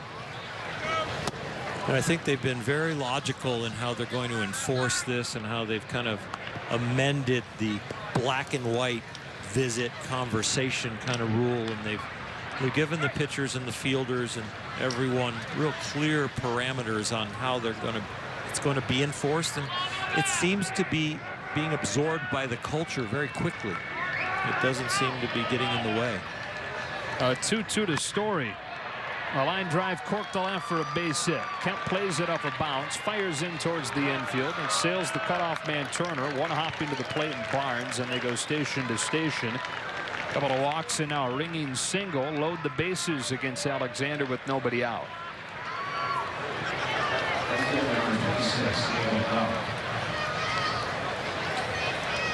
Pinch runner comes in for Story, whose day is finished, and Mark Pryor out of the Dodgers' third base dugout for a quick word with Alexander. This too would count as a visit. So that would be number 2 now for the Dodgers. 6 total in a 9-inning game that you get. If game goes to extras, you get 1 additional visit granted. Now here's the weird thing though. There's no penalty. It's just when you get to 6 visits, the umpire is expected to say, no, you can't do it anymore. It seems like that could lead to some pretty interesting interactions. And I think the league office will get involved if there's an abuse by a particular player or team as that gets deeper into the season. I think they'll be looking for patterns. Loaded up for the powerful David Dahl. Left-handed hitter waits. Alexander pitches, and Dahl swings and misses. Strike 1. Earlier in the broadcast, mentioned that Mark Pryor is in the dugout acting as the pitching coach. Rick Honeycutt on a few personal days. So Mark moved from the bullpen into the dugout. 0-1. Tap foul, strike 2. And so far, a very good visit from Mark Pryor. Come out of the dugout, give Scott Alexander a breather and a tip, and worked it into an 0-2 count.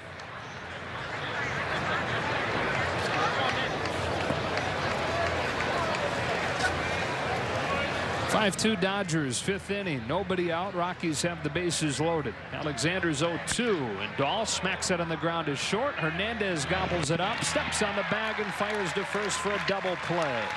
Tapia scores from third, but the sinker baller gets exactly what he's looking for. It's a 5-3 game, but he's now an out away from limiting the damage here. Couldn't have worked out any better for the Dodgers. Bases loaded, no out, up 5-2. Ooh, a trade 2 outs for 1 run anytime. Now Scott Alexander looking to get him to the dugout. Brian McMahon with the man at third and 2 gone. Alexander's first pitch is a strike over the inner half. A left-handed batting McMahon has more hits this spring than any player in baseball, and is probably starting the year in the minors. 0-1. Low for a ball, 1-1.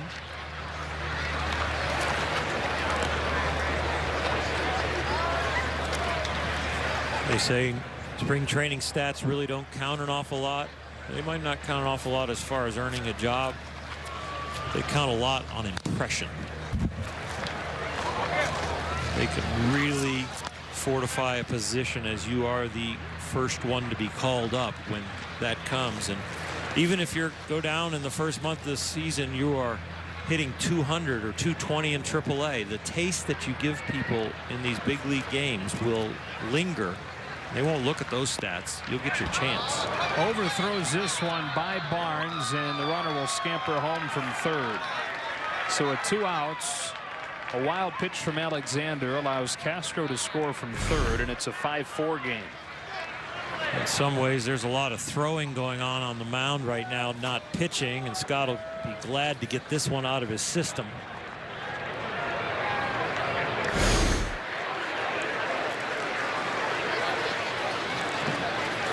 Base is clear now. A 2-2 pitch. Bounced in there. Full count.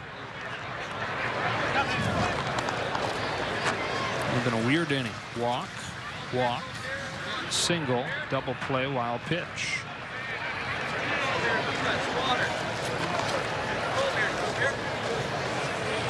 And now payoff to the lefty McMahon. Outside corner, strike 3. McMahon had tossed his bat thinking he had gotten a walk, but instead will angle his walk towards the dugout. Rockies get 2. Halfway home. 5-4 Dodgers to the bottom of the 5th. Fresh.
Tonight in the season premiere of Backstage Dodgers, follow the team as they return to Camelback Ranch for the start of the spring training, plus behind the scenes with Matt Kemp as he rejoins the squad in Arizona. A new season of Backstage Dodgers presented by Cadillac premieres tonight after the postgame show on Sportsnet LA. Saw the trailer on social media I think yesterday. Can't wait to watch that. Cody Bellinger leads off the bottom of the 5th for the Dodgers and takes strike 1 from the big hard-throwing right-hander Jairo Diaz, who replaces John Gray. A 1 pitch drifts outside and the count evens up 1-1. Jairo Diaz, does really throw hard. He can top out at 100 miles an hour.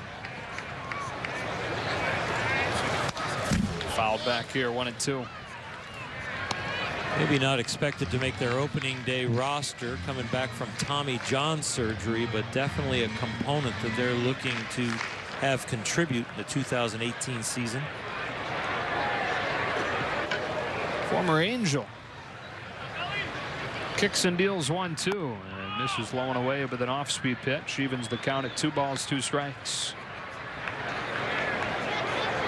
From Venezuela and a converted catcher. In fact, he signed with the Angels as a catcher back in 2008.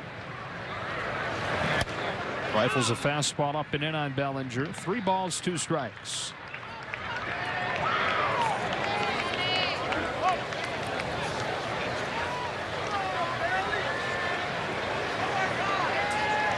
.54 Dodgers last of the 5th.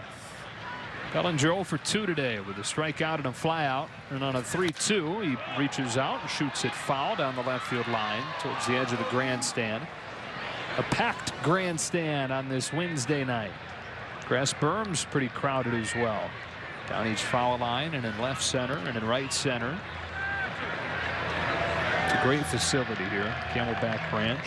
10th season the Dodgers have been here, sharing it with the White Sox. Another payoff. Another foul ball.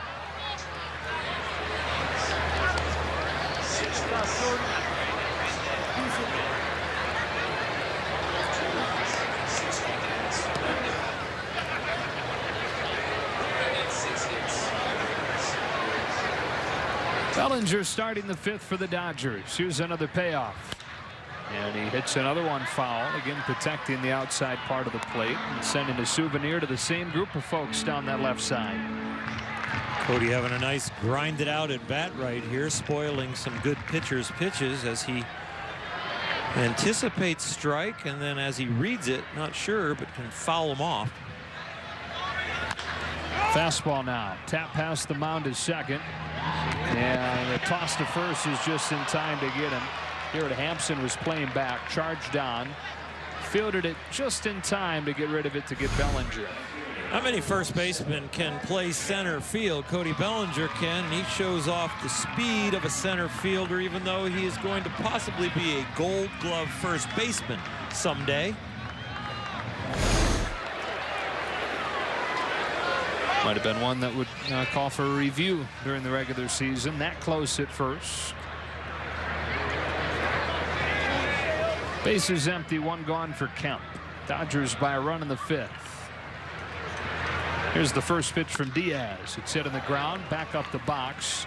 He was positioned well at second, and Hampson with a backhand stab behind the bag sets his feet and throws Kemp out, 2 away.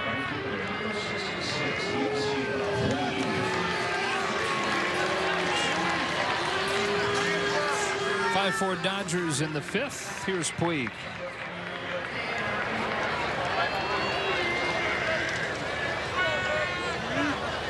Ice cold beer, water. 0 for 2 with a pair of Ks against John Gray tonight. Diaz delivers. Puig takes ball 1.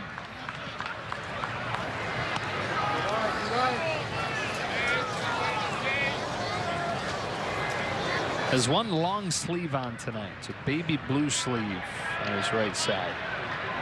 Under that Dodger blue top. And the white pants tonight. Takes low again. 2 balls, no strikes. 66. You mentioned his number earlier. That's the number that Mitch Poole, the Dodger clubhouse attendant at the time, gave him. And he had a huge spring. Gave him the same number when he was called up and just decided to stick with it. Hits one off with the hands on the ground to third. McMahon bobbles it, recovers, and throws across to complete a 1-2-3 fifth inning. First 1-2-3 inning of the night on either side. And after 5, the Dodgers lead at 5-4.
Lead the Rockies 5-4 as we go to the 6th inning. All 5 runs tonight knocked in by Kike Hernandez. 3-run home run in the 2nd. 2-run double in the 4th. And Hernandez will be up 3rd when the Dodgers come to bat in the bottom of this inning. New pitcher for the Dodgers, the switch pitcher, Pat Venditti, who's having a nice spring for him. He sure is, locating the ball well from both left-handed and right-handed. He really can spin a baseball and understands what hitters are trying to do against his stuff. Not the most overpowering pitcher, but the key word in that sentence was pitcher.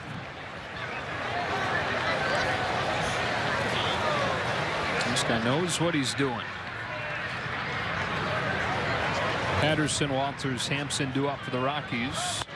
And the first one that he throws, Patterson swings at, sends a lazy pop fly into short left field. Hernandez drifting back, makes the catch right in front of Matt Kemp. 1 pitch and 1 out here in the 6th.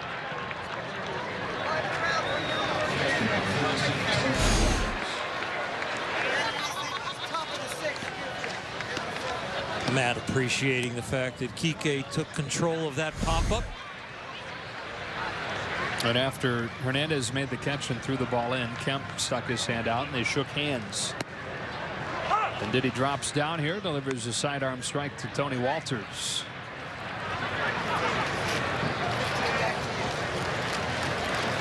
On a good day for him, singled and drove home a run with a sacrifice fly. Watches a frisbee slider coast in there for strike 2. 5-4 Dodgers, 6th inning.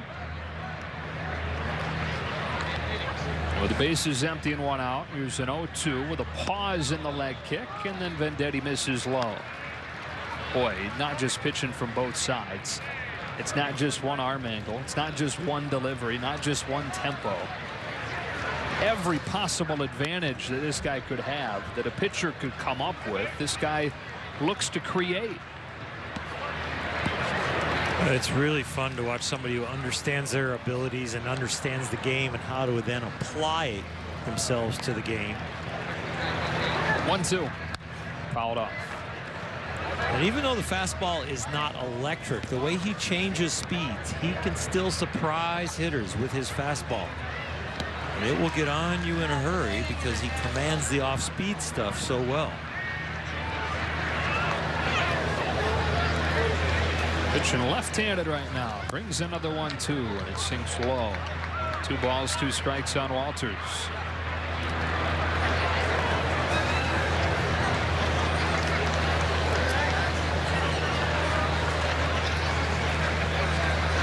Two. Bounces, full count.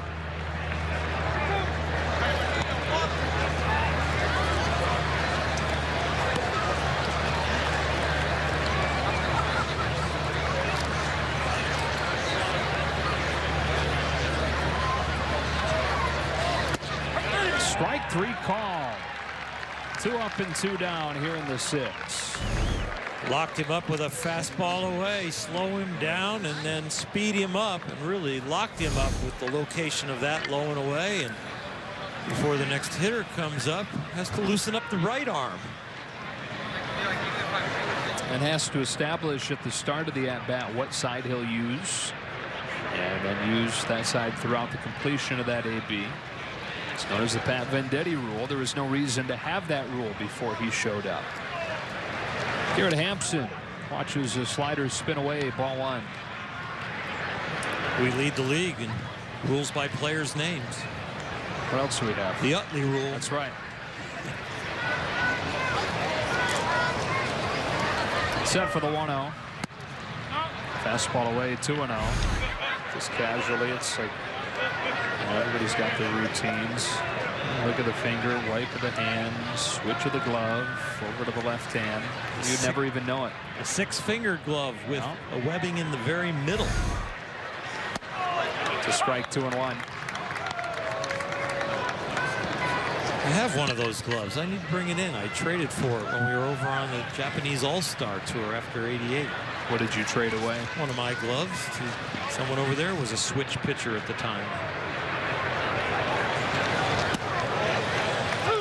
Coast in for a strike, 2 and 2. Little slider right there to get that second strike. So his arm angle as a right-hander and as a left-hander, you'd think kind of not completely from the land down under, but definitely sidearm for his little frisbee breaking ball. 2-2 pitch. And the dirt, full count. There's more than just reading a catcher's fingers when he pulls the trigger on a pitch. He's got a philosophy behind each one as far as how much break he wants, how much speed he's going to take off, or is he going to throw this one a little firmer? Payoff. A little bit low, and he's walked him with 2 out. Set up a game the same way by slowing him down with sliders and changeups and trying to finish him off with the fastball right there, a 2-seamer that came back over the plate but ended up below the hollow of the knee. Keeps the inning alive for Brendan Rodgers, one of the top prospects. Great numbers last year, split between A-ball and Double-A. Watches Venditti throw an off-speed pitch over the inside half for a strike.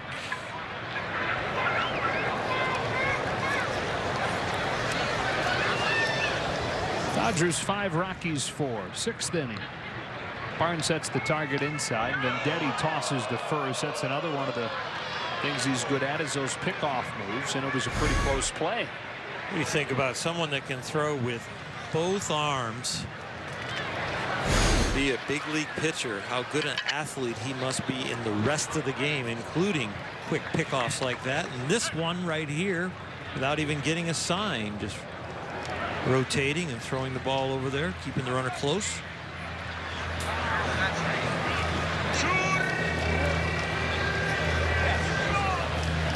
Oh, 1. This is in. Ball on a strike on Rodgers.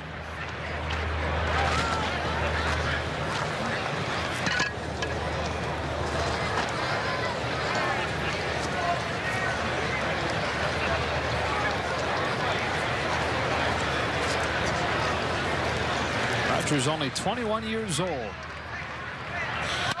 Swings away to 1-1 and sends a pop fly into short center. Chris Taylor sprints on and makes a running catch chest high. That does it for the Rockies in the 6th. Dodgers 5, Rockies 4 to the bottom of the 6th.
Tickets to Dodgers opening day with the 2018 mini plan. Enjoy this season filled with rivalry matchups plus great promotional games featuring fan favorites like bobblehead nights, kids giveaways, and Friday night fireworks. Visit Dodgers.com/mini plans. Bottom of the 6th inning, Dodgers 5, Rockies 4. And Harrison Musgrave on to pitch for Colorado. Left-hander to face the hottest part of the Dodge order tonight, Forsythe, Barnes, and Hernandez. All 3 of those guys have reached both times they've been up. 5 runs scored from this part of the order, all 5 driven in by Hernandez. First one to Logan Forsythe, the check swing foul ball, tapped along first.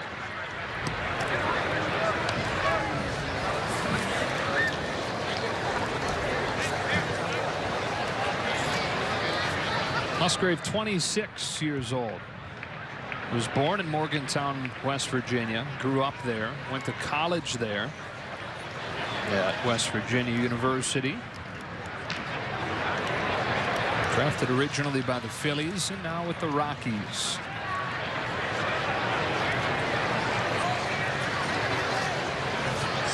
Is on to Logan Forsythe. Sweeps in at the knees for strike 2.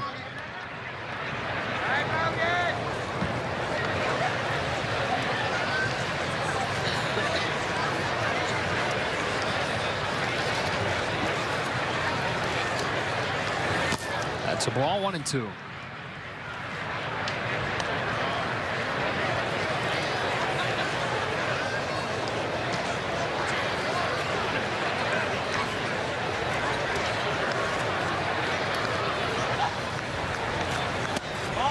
A little bit inside with a breaking ball. Forsythe takes it. 2-2. You got your bracket filled out, ready to go? I did a few. Did you? That's cheating. I did 3. Outside full count. That's cheating, huh? No, but I you're remember bound to have a good one or 2. I remember last year you had a great one, and you weren't afraid to let people know. You would just kind of walk up and say, "How's your bracket going?" Yeah, right. Just kind of a loaded question when yours is almost perfect. Forsythe swings and misses. He's the first out of the 6. Yeah. Yeah, I mean, I want to know how others are doing there. So, do you have yours finished? I actually haven't done it yet. No, I need to get on that. Can I look over your shoulder so I can enter a 4th one? Believe me, it was luck. No, it wasn't. Yeah, you know basketball. No, I really don't. Well, you don't know certain much. conferences. Yeah. Here's Barnes. Taken outside, ball 1. I like Arizona. Warren Buffett's still giving away $1 zillion if you get a perfect bracket. I don't know. Wasn't that still a thing in the works 3-4 years ago? I think it was. Barnes looks at a strike, 1-1. So you like Arizona? Do you like Virginia is a real good team? Yeah. That's not really going out on a limb. Okay. You know, the #1 team in the country. Arizona, though, 4 seed. Right. Should not be a 4 seed. Feels like they should be higher. I might have to adjust my bracket now with your scouting report. 2-1 on Barnes. How about the Bruins laying an egg last night? I have to say I didn't see it. It's okay. Lost to St. Bonaventure in the first 4. Date night with the wife, and Dana and I were looking into each other's eyes. I wasn't watching we'll stop basketball. there. 2-1 pitch. Yeah, that's a strike on Barnes, 2-2. It's a radio story.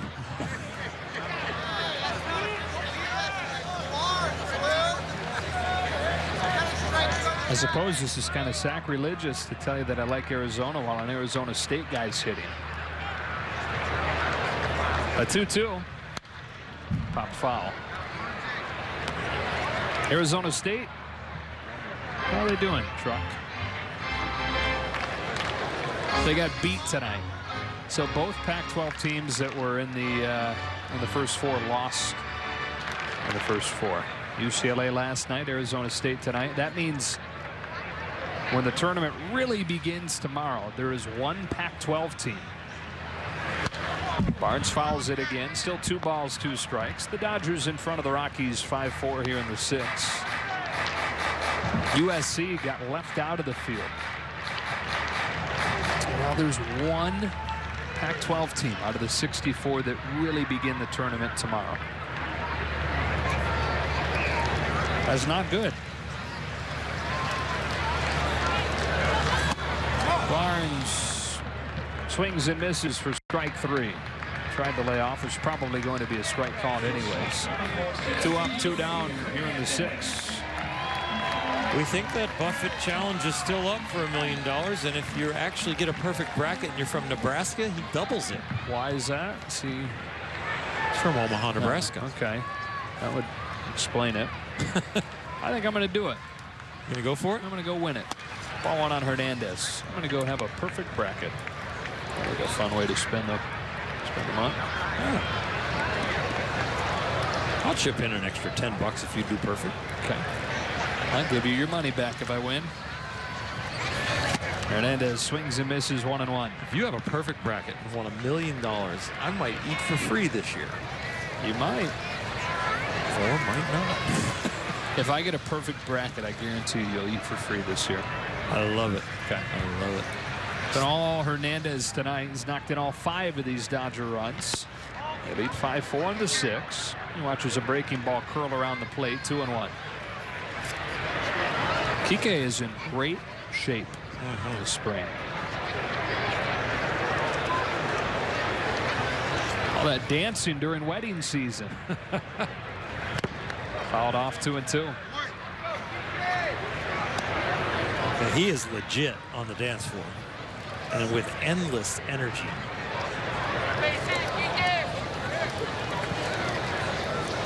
He does not need to be encouraged to get on the dance floor once he's there. You know, sometimes those good dancers like, oh, no, you know, maybe I'll give you 1 or 2 good dances and that's it. No, he's out there the whole night. Strike 3 called. This breaking ball found its way to the back door. The Dodgers down in order in the 6th, but leading 5-4 as we go to the late innings in Glendale.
Top 7 in Glendale. Dodgers 5, Rockies 4. All 5 runs tonight driven in by Kike Hernandez. And on to pitch the 7th for the Dodgers, the right-hander Pedro Baez. Important spring training for Pedro. Just really looking to regain his confidence from last year. And he has had a nice spring so far. There have been some hiccups at times, but nothing that he hasn't been able to work through, and looking to have a good outing here tonight. Before Baez gets to work, we go down to Alana Rizzo, who has Kike Hernandez. All right, so far the man of the hour, Kike Hernandez, driving in all 5 of the Dodgers runs in this game. And earlier today, Kike, you were talking to Eric Steven about the fact that you want to make it difficult for Dave Robertson. You don't want to be seen as a utility player. You're making a case for it. Why is that so important to you?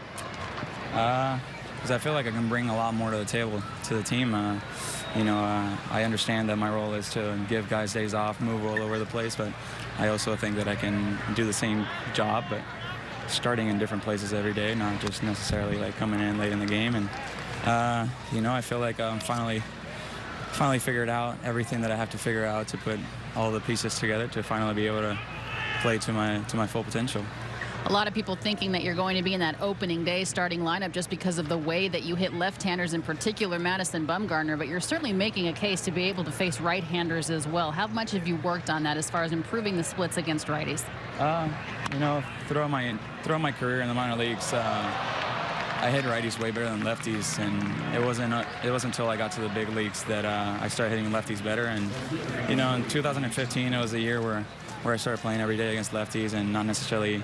I didn't really know when I was going to play against righties till the second half when I started playing every day. But I think it was just more like the mental part of it, knowing that you're going to be playing in there whenever there's lefty pitching. And, I kind of got away from what I did against righty and all of that. Instead of just taking one at a time and competing against righties, I felt like I had a lot to prove, and I was trying to put 10 at-bats together in one, and that clearly didn't work out. And, I'm finally ready to just quiet everything down, control what I can control, and just play the game that I love to play. And you've had a lot of playing time significantly this spring training. 8 hits already. I know a lot of you guys don't put a lot of stock into the results, but 7 of those hits, Kike, have been for extra bases, something you continued on from last season. How are you able to be so successful with the extra base hits? I don't know. That's just luck, I guess. I think there's a little bit more than luck. Yeah, that's the main goal as a hitter. You want to try and get a pitch that you can drive, and so far this spring training I've done a pretty good job at cleaning up my biggest weakness, which is chasing pitches out of the strike zone. And when you're able to do that, you're going to get into better hitter counts, and you're going to get better pitches to hit. And I've been doing that, and it's mixing the approach with the mechanics, and everything is working so far. So just hope to build from this and help the team whatever way we can. Yeah, you continue to do that this spring. Continued success. Nice game tonight. Thanks for your time, Kike. Thank you. All right, guys. All right, Alana, thanks to Kike for spending some time with us. First 2 have reached in this inning against Pedro Baez. The first on an error on the shortstop, Errol Robinson, and then a base hit puts him at the corners for Daniel Castro. Baez out of the stretch brings him in 0-1. Castro hits it off of the hand slowly to short. Robinson charges, goes to second. They get the runner there, but the runner will score from third, and it's a 5-5 game. We're really going to attribute that run to Pedro Baez. He's thrown the ball very well to the first 3 hitters, one ending up right there with a broken bat, ground ball. The error was just a chopper that should have been an out. The next base hit was just a bleeder up the middle, and he just has to see this as a test of his confidence and keep throwing the ball well. So the Rockies, 1 in the first, 1 in the fourth, 2 in the fifth, and now 1 here in the 7th. And Sam Hilliard comes to the plate. Baez starts him with a strike.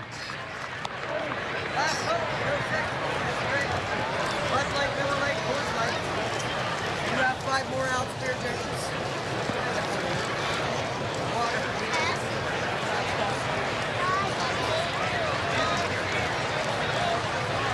Righty on lefty.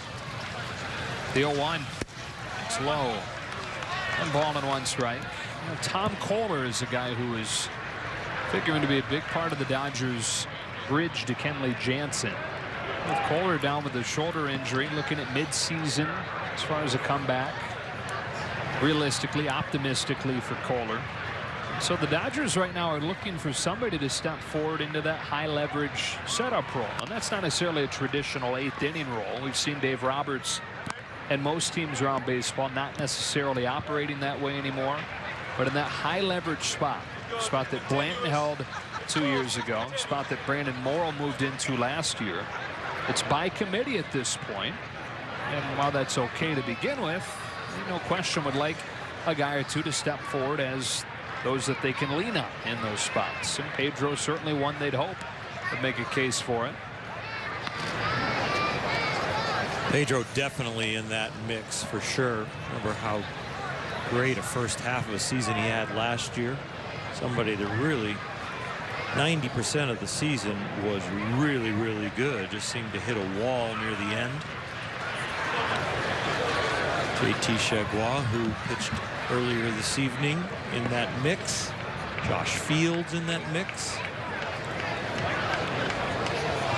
Runner at first, one out, 5-5 in the 7th. And Baez pitches 1-2. That's down and away. Count evens at 2-2.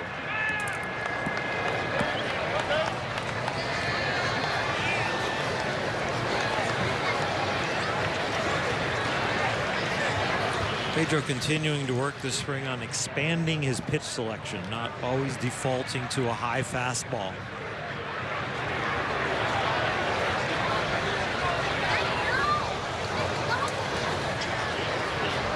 Just I said, and the 2-2 is low. A good take from Hilliard. 3-2.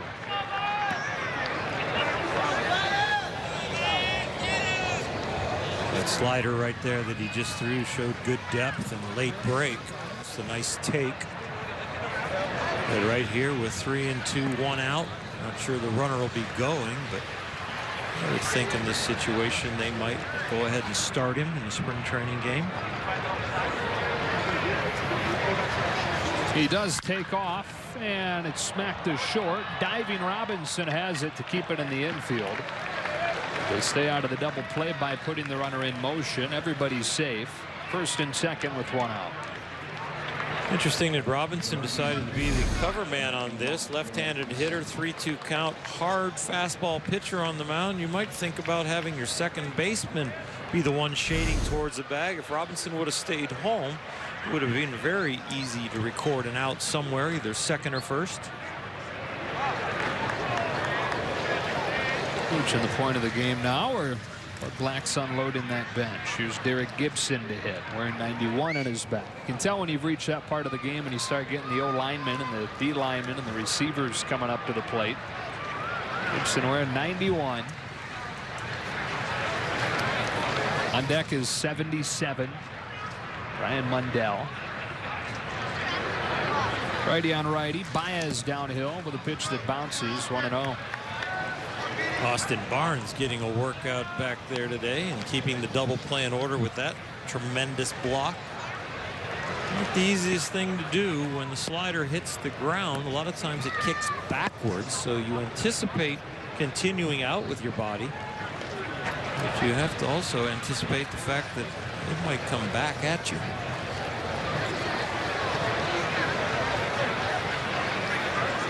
Deep breath. 1-0.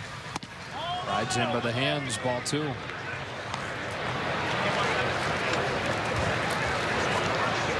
Tied at 5 in the 7th.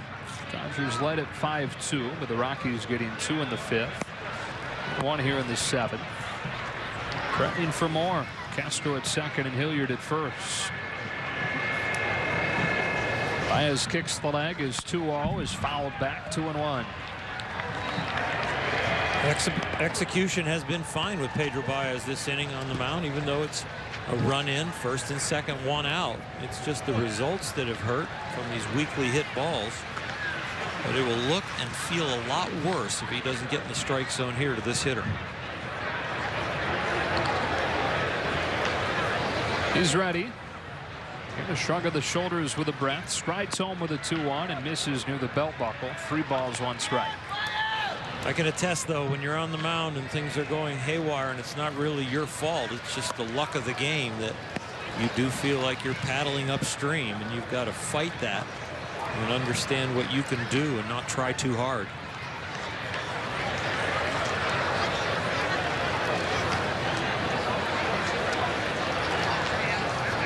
Set in the 3-1. Gibson shoots it to second. Picked up there by Peter. Flips high to Robinson, who reaches up, pulls it down, guns to first, and a double play. But Baez does limit the damage to 1. The Rockies have tied it at 5 as we stretch in Glendale.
Opening day is just around the corner. Secure your tickets by becoming a 2018 season ticket holder. Don't miss a minute of the action as the boys in blue look to once again dominate the NL West. Visit Dodgers.com/season tickets. Coming off that 104-win season last year, a 5th consecutive division title. First pennant since 1988. Rocky Gale leads off the 7th for the Dodgers and takes a strike. We're tied at 5. Dodgers and Rockies on a gorgeous night in Glendale. Being simulcasted tonight, AM 570 LA Sports on the radio side, Sportsnet LA on the television side, and on MLB Network. So hello to everybody wherever you are, whatever medium you're tuned in on. March 14th, and with opening day early this year, tomorrow will be 2 weeks from opening day.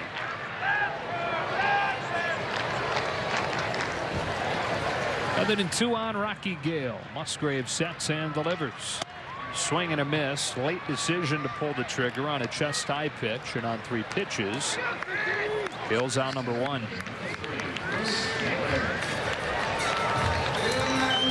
Back to the top of the order in a 5-5 game in the 7th. It's Chris Taylor. Full night's work for Chris Taylor, still in there.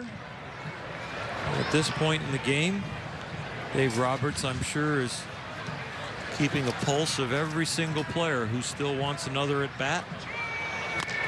But in some ways also getting to the point where he's just managing to build their endurance and just telling them they're still in there. Taylor fouls off the first one. Figure with his representative of this line, as this lineup seemed to be of opening day and regular season, at least pieces of that lineup, maybe not the order, but as representative as it was tonight.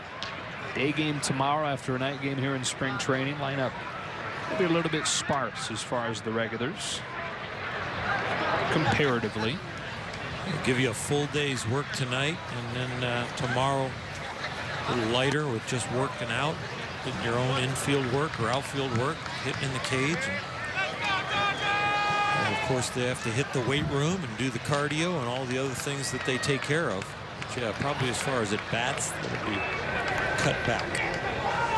2 balls and a strike on Taylor in a 5-5 game in the 7th. He checks his swing on a pitch that misses by an eyelash outside. 3-1. If Corey Seager decides to go back-to-back days between he and Dave Roberts, we could see him tomorrow in our televised game. You figure they're probably taking that into account, right? We got to get Corey on TV Thursday. Joe and Orr will be there. That ball is shot towards left center field. Over to cut it off, Tapia. Taylor hustling out of the box on his way to second. Feet first slide with a double. 1-out double for Chris Taylor in the go-ahead run in scoring position here in the 7th. Carl's Cam replay here on television, and it is not a complete gapper cut off by the center fielder, but Chris Taylor ran out of the box like it was going to be a gapper and stretched it cleanly into a double.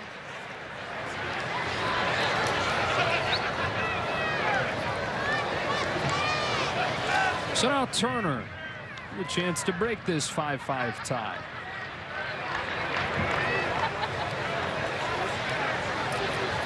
Musgrave kicks and comes home, and Turner pulls the hands in on a strike. He started to load up to throw the bat through, but then pulled the hands in and thought that it got close to hitting him. And he said it's called a strike. Wow. This ball almost hits the butt end of the bat or his bottom hand, his left hand. That takes a strike 0-2. I'm glad the only negative result was a called strike. That could have been very dangerous on a pinky or any portion of the hand. And on an individual basis this time of year, guys are trying to get that right feeling going into the regular season. But from a big perspective, it's about keeping the roster healthy. So you're right, you hold your breath on things like that. There's a breaking ball that wraps around the plate. Ball 1. Spring training about 6 weeks long. Any injuries in the first couple of weeks, even 3 weeks, don't seem very major because there's time left to heal. But now with about 2 weeks left till opening day, any minor injury feels a little bit more drastic. In the dirt, kicks away from Walters. Taylor read it well, sprints to third, dives in head first without a throw. And in a tie game in the 7th, Taylor's at third with 1 out. George Lombard and Chris Woodward do a great job with Dodger base running and keeping every detail. The secondary lead, landing on your lead foot as the ball reaches the hitting area, reading the pitch from the pitcher, anticipating the ball in the dirt. All well done by Chris Taylor right there. Infield comes in. 2-2 on Justin Turner. Musgrave kicks and throws, and Turner swings and misses on a pitch that was up. Cuts through it for a big second out from Musgrave. You won't see this very often from Justin Turner, one of the best clutch hitters in the game. Very adept at getting the runner in from third with less than 2 outs. Just came out of his strike zone there and chased the ball up around the shoulders. Walked more than he struck out last year. So you're right. Rare strikeout, especially in that situation. It's up to Bellinger with 2 gone. The left-handed batter takes ball 1 inside. You know, in some ways, the extra muscle that Cody put on over the offseason to not only make him stronger, but give him more endurance might have creeped into his hitting psyche. It's kind of like a pitcher that all of a sudden you're feeling really healthy and strong and you become more of a thrower, and sometimes maybe with this extra strength he has become more of a hard swinger, but I think he will settle in nicely and this strength will be a huge asset for him. A 1-1. Fouls it back. 1-2. Pitchers coming back and being stronger after an offseason, saying, yeah, my fastball's up a tick or 2, and you feel like you can just go out there and throw it by people, but you still have to remember to pitch. And I think the same thought can come into a hitter's head when he feels that extra strength. That extra strength leading to swinging maybe a little too hard. 1-2. In the dirt, Walters keeps it in the vicinity, keeping Taylor at third in a 5-5 game.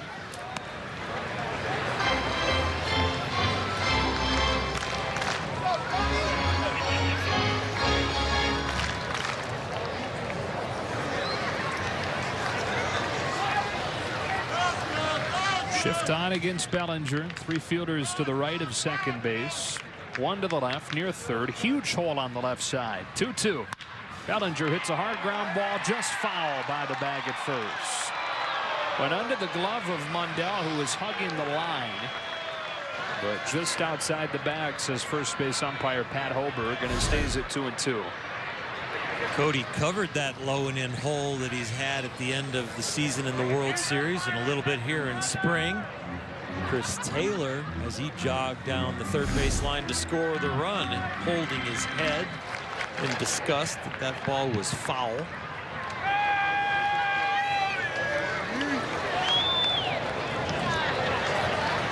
Five in the 7th. Man at third, 2 out, and another 2-2. Bellinger corks a base hit to right. Over a leaping Mundell at first and down the line. Taylor's in to score the go-ahead run on a 2-out single from Cody Bellinger. The Dodgers lead at 6-5.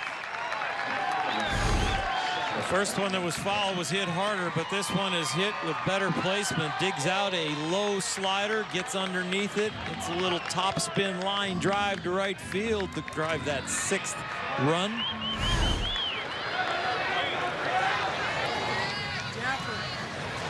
So the Dodgers able to take advantage of this opportunity here in the 7th. Keeps the inning alive for Matt Kemp. Climbs in, looks at ball 1. Bellinger, you mentioned it, got that hit on a pitch targeted for where teams have gone. That down and in breaking ball. Musgrave didn't get it far enough down in there. Bellinger broke the tie.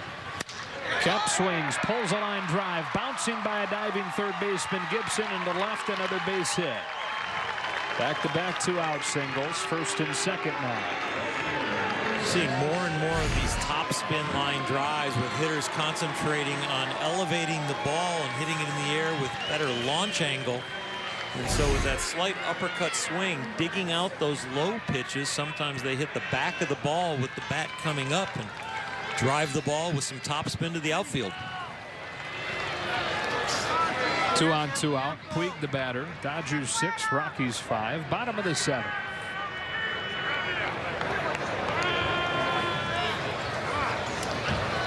We go for 3 tonight. A couple of Ks and a ground out.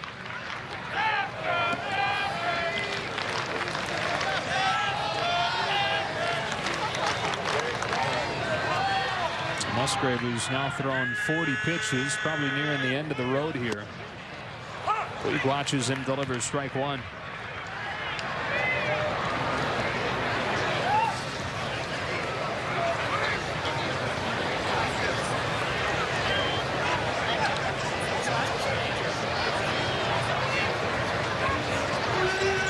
Lefty righty 0-1 pitch, and it's pulled on the ground past the backhanded attempt of Gibson at third into left.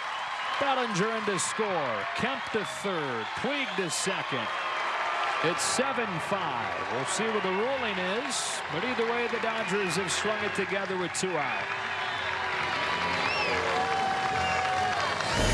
Yasiel was attacked on the outside part of the plate in his other at-bats. This one over the inner half of the plate. He was able to stay on it and rip it towards the third baseman, almost right through him. It is ruled a double.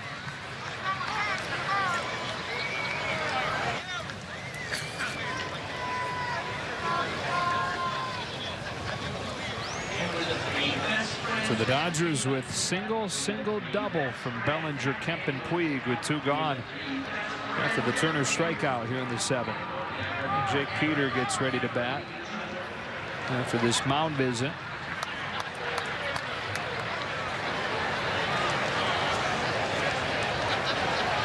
Jake Peter having a nice spring training for the Dodgers, over from the White Sox. His first spring training in Dodger camp. Was used to Camelback Ranch, considering they share this facility with his old team. The RBI leader on the Dodgers this spring with 12. Kike Hernandez creeped up there tonight with a bevy of RBIs to tie him at 12. Peter fouls off the first pitch, 0-1.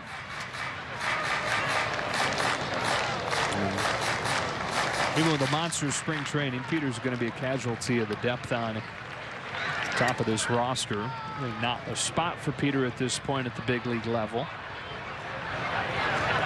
0-1. A little bit low, ball 1.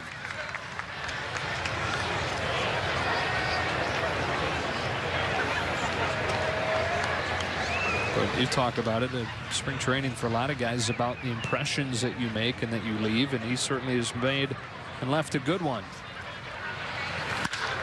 Pulls another base hit into right center field that will easily score a pair. He retakes the RBI lead in Dodger camp. 14 total. This is a 4-run rally with 2 out in the 7th, and the lead is 9-5.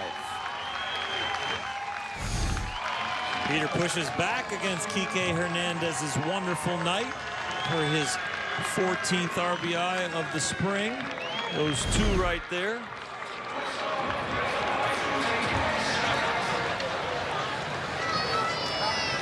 Three home runs to go with those 14 RBIs here in the Cactus League. 5th hit of the inning, and now Austin Barnes taking a ball.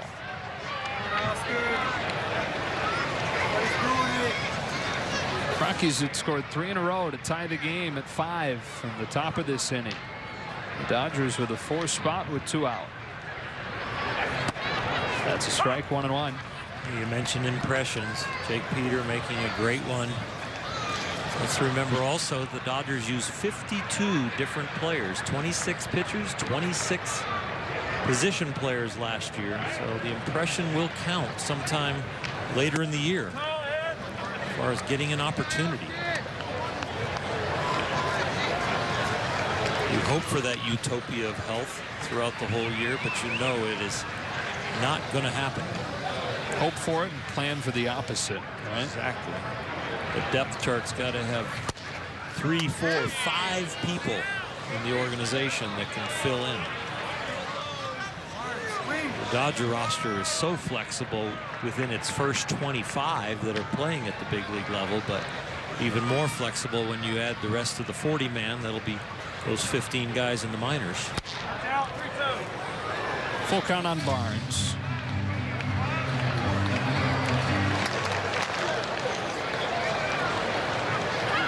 A couple of borderline pitches, a borderline strike at the bottom of the zone, and then a borderline ball there just off of the outside.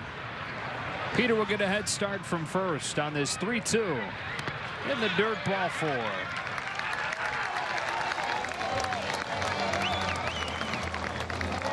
Yeah, we are going to get a pitching change. Bud Black coming out of that first base dugout. Musgrave run out of steam here in the 7th.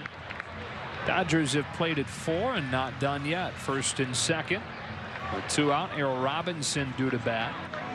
We'll let you know who's coming in to pitch on the other side of this break with the Dodgers in front 9-5.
Is the new Rockies pitcher. Dodgers have sprung for 4 2-out runs here in the 7th. Lead at 9-5 over the Rockies. And Errol Robinson due to hit with first and second and 2 gone.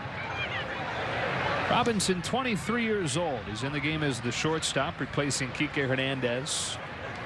Right-handed hitter, bent at the knees, looks at a strike. Looked like the catcher Tony Walters was crossed up on the first pitch that Austin House threw. Errol glad to get an opportunity right here, trying to redeem himself from the error in last inning that led to a run with Pedro Baez on the mound. Swings away, sends a towering fly ball into center field. Cuevas settles under it, calls it, and catches it with one hand. That does it in the 7th. But the Dodgers get 4, all with 2 out. On to the 8th. They lead at 9-5.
Kemp and Turner and Baez headed for the showers. This one finished for those guys. Day game coming tomorrow. Dodgers in front 9-5. Kemp contributing to that 4-run rally with 2 out last inning to break the 5-5 tie against the Rockies. On to the 8th where Yimi Garcia will come on to pitch.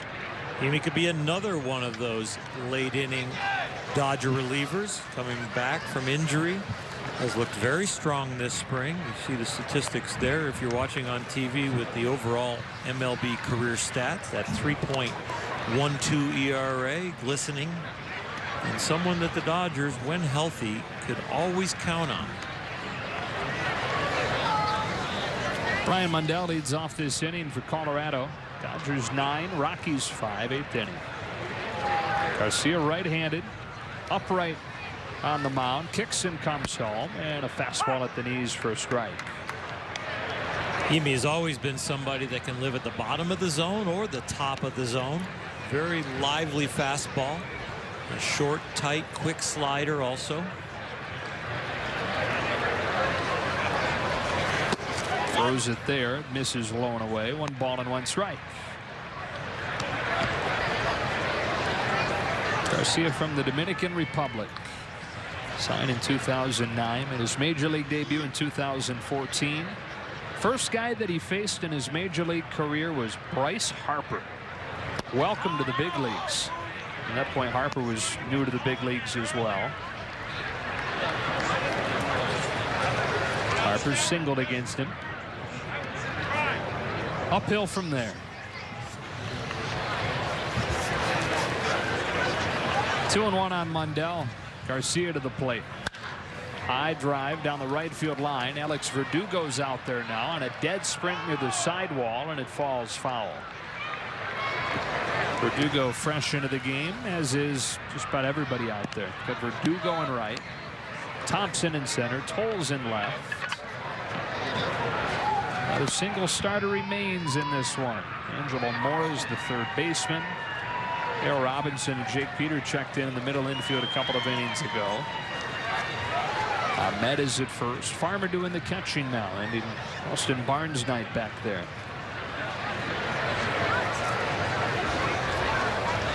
Garcia fires 2-2. Mundell pops it up. At second base, Peter backpedaling to the outfield grass. It's a two-handed catch, and Mundell the first out of the 8th.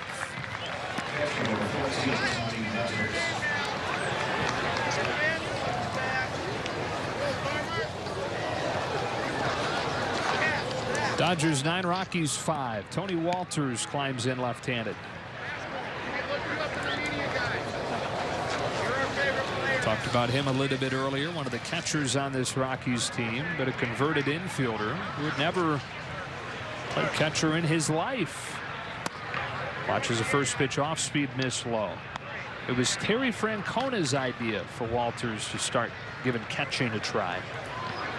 Well, he's in the Indians organization, and Walters had a restless night of sleep thinking about it, thinking about the suggestion. Decided the next morning that he'd give it a shot, and it led to his chance at the majors. Fastball blown by him, cuts and misses, 1-1. Immediately went and watched a bunch of video of the great defensive catchers. Watched a lot of Pudge Rodriguez, watch Yadier Molina. And he thinks that his background as an infielder, and Austin Barnes has talked about the same thing, but thinks that that has really helped him as a catcher. So pause in the delivery from Garcia. Lets a fastball fly, and it misses high and away. 2-1. Buster Posey, an ex-middle infielder. Kyle Farmer. Kyle Farmer, is doing the catching now.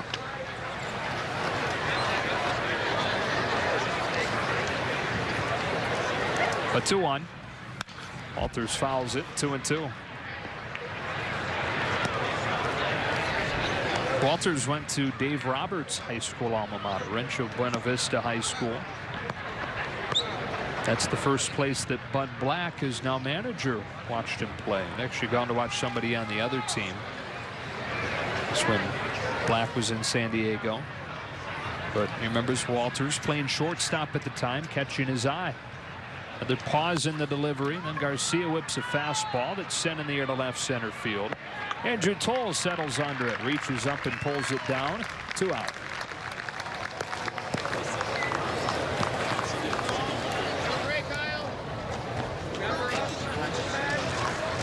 Dodgers 9, Rockies 5, 8th inning. And Tom Murphy now. Tom Murphy.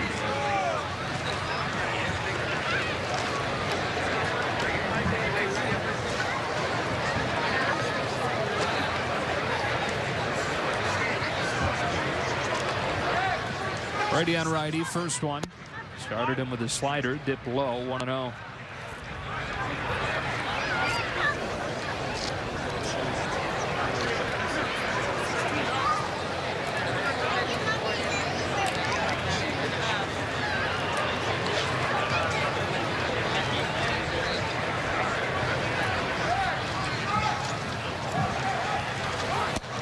That one's in there, all in a strike. Amy now looking a little older with the beard that he is sporting. When he first came to the big leagues, the fresh-faced kid that would hit any target that the catcher put up. Getting back to that kind of precision here in spring training.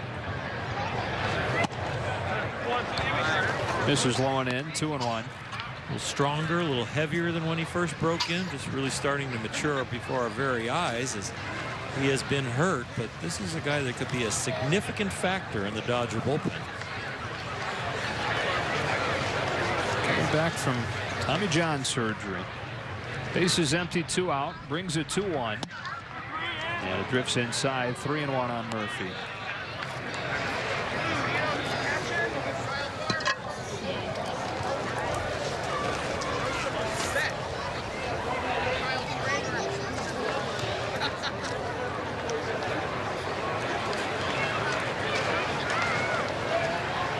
Three-1. Swing and a miss on a fastball. 3-2.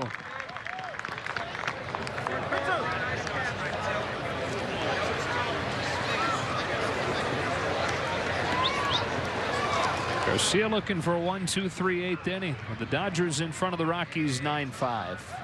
Farmer sets the target low and away. Here's a payoff. Swing and a miss. He blew it by him again. And Garcia has a 1-2-3 8th. The Dodgers 9, the Rockies 5. To the bottom half we go.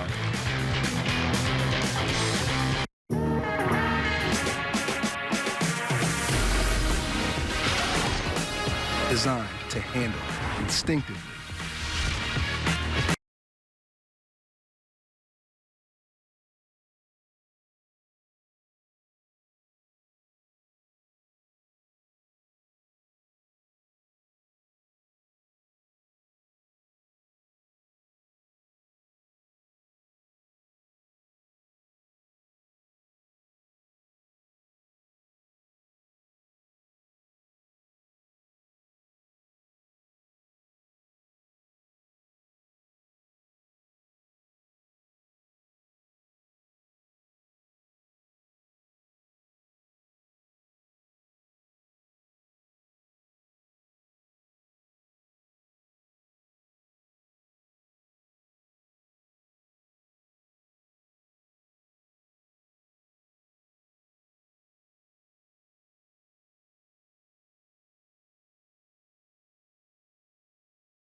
Kike Hernandez, a 3-run home run and a 2-run double, both against John Gray, a right-handed pitcher.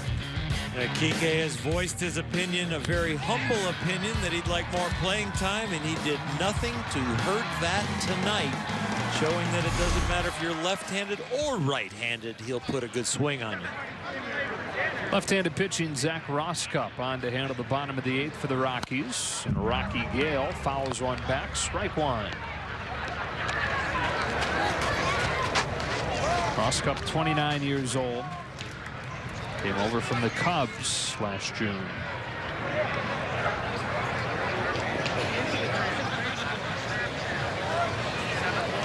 Here's his 0-1. Swing and a miss from Gale, 0-2. See a bunch of guys making their first at-bats of the night after Gale. It'll be Trace Thompson, who just came in defensively in center. Good chance you could see Thompson in the lineup one of the days coming up soon. Day game tomorrow. Set and an 0-2 in the dirt. 1-2 on Gale.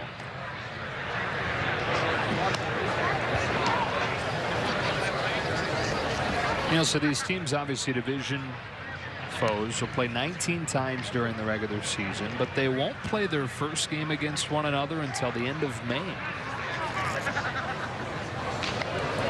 Means they'll be seeing a lot of each other over the final few months. Gale cuts and misses for strike 3, picked up in the dirt and tags him. And Gale the first out of the inning.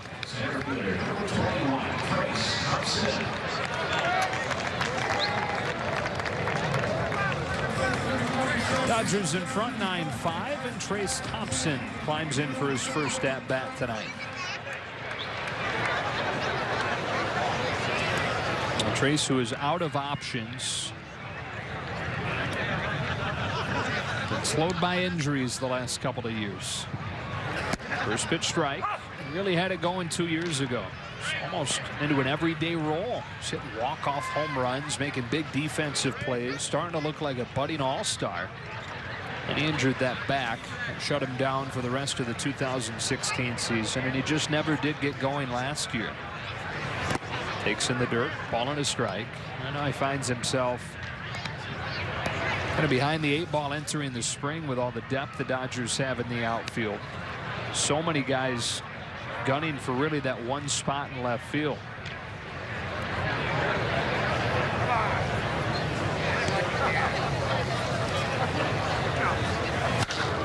It's a high fly ball to center. Cuevas was playing deep, charges on, still coming, and it falls in front of him.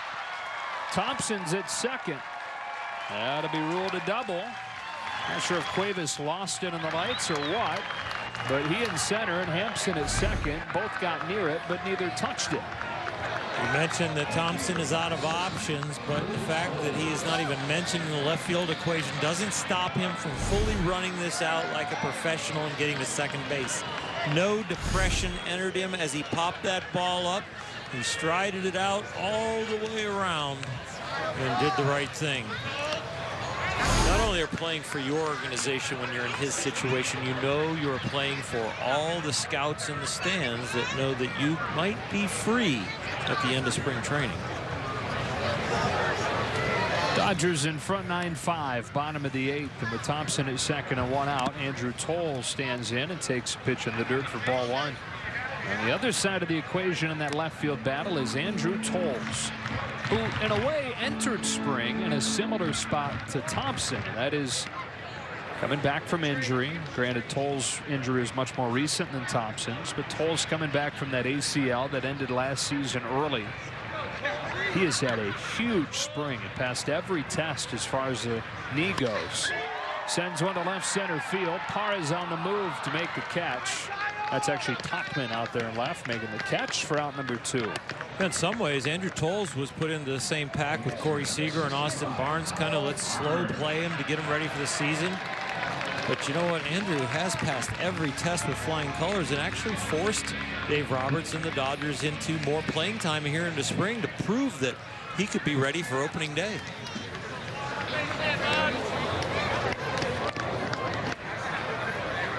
Two outs, and here's Farmer. First time up there tonight for him. Catching the final couple of innings, Austin Barnes finished.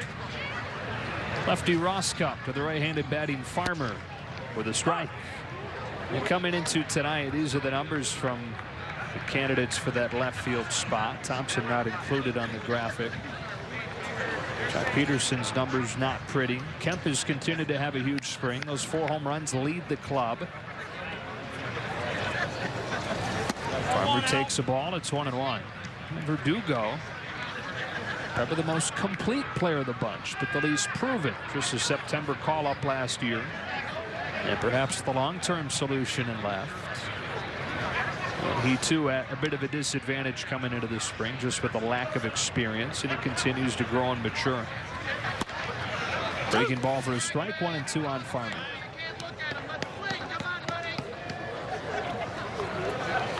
Boy, when you get a heckler in a minor league game, you're going to hear him. Yeah. When you have smaller crowds, and that's the great thing about spring training, the venues where you get really up close. Farmer cranks the ball to deep left field. Tachman's back on the track, at the wall and gone. And Kyle Farmer's monster spring continues with a 2-run shot. Kyle says, heckle that. The guy was on him last inning, too, about a borderline pitch. He changed Farmer into Framer. He said if you catch it better. Well, I'm sure that motivates you a little bit when you're sitting there behind the plate, under the mask, listening to the heckler as you're trying to concentrate on your job, get an opportunity to come up to the plate and plant one over the wall. Oh, what a spring it's been for this guy.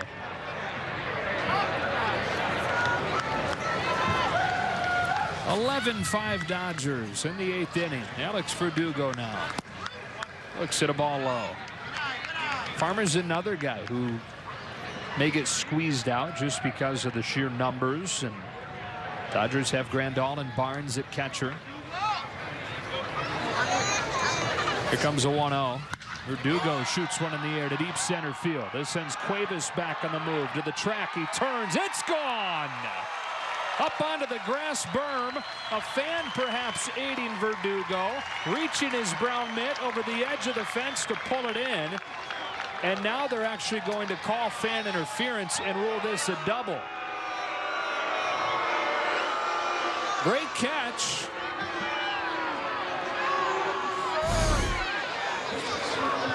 No replay for this game, but let's see where he catches it. He's on the other side of the fence. Is that fence recessed from the real fence? It's got to clear that top bar to be a home run. And that's giving the ground rule double. And again, on fan interference, it's the umpire's judgment what would have happened without the interference. And for it to be considered fan interference, you've got to reach into the field of play, like our buddy in left center did. Mike Ahmed with 2 out. Takes a ball low.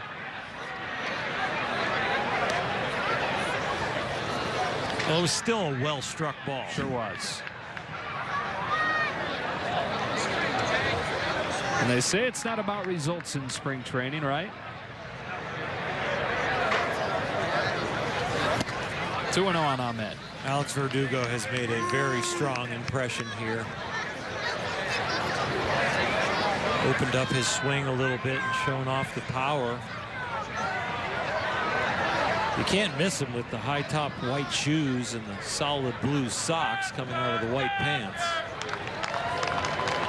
Penn State football looks slower in the dark high tops. He looks faster in the white high You tops. are right. White shoes do that, don't they?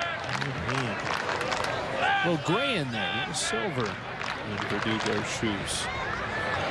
2-0 on Ahmed. The Dodgers in front 11-5 in the 8th inning. Now Verdugo, a Tucson guy, not too far here from Phoenix. He's got tickets upon tickets upon tickets set aside for just about every spring game. He's the guy, because you only get 4 per person. Then you have to ask your buddies to use theirs. Right. He's the guy asking every single game, hey, can I use your tickets? Can I use your tickets? We One way to get to about know a dozen. your teammates. Yeah. Asking for favors.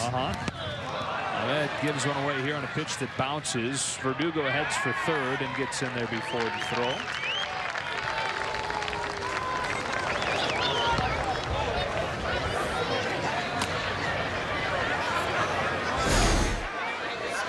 Read the ball in the dirt, get out front. Little hesitation there, but really reading the angle and how far that was going to ball was going to get away from the catcher as he continued to increase his lead and then break.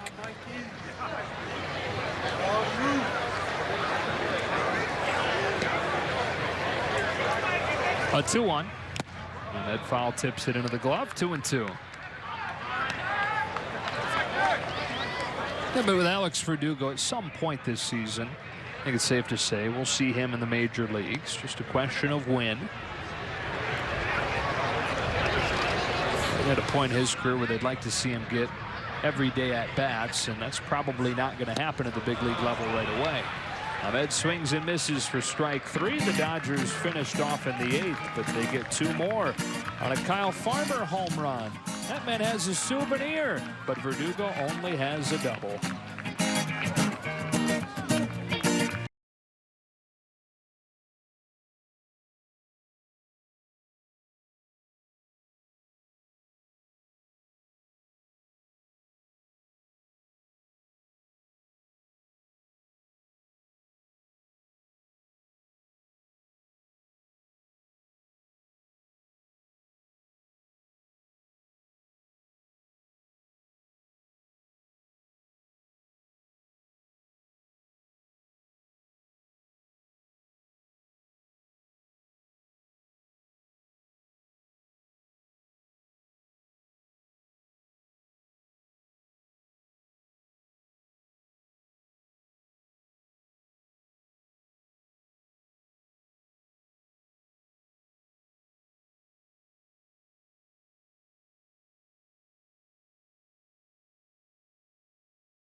Ahead of the Rockies 11-5 on to the 9th inning here at Camelback Ranch. Joe, Orr, and Alana, and a lot of kids still in the house too.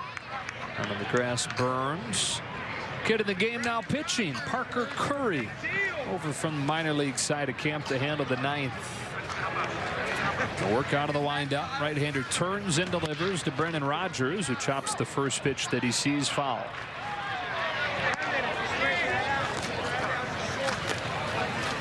Walker Buehler is sent to pitch one of the games this weekend, it sounds like, for the Dodgers, although he has been optioned to minor league camp.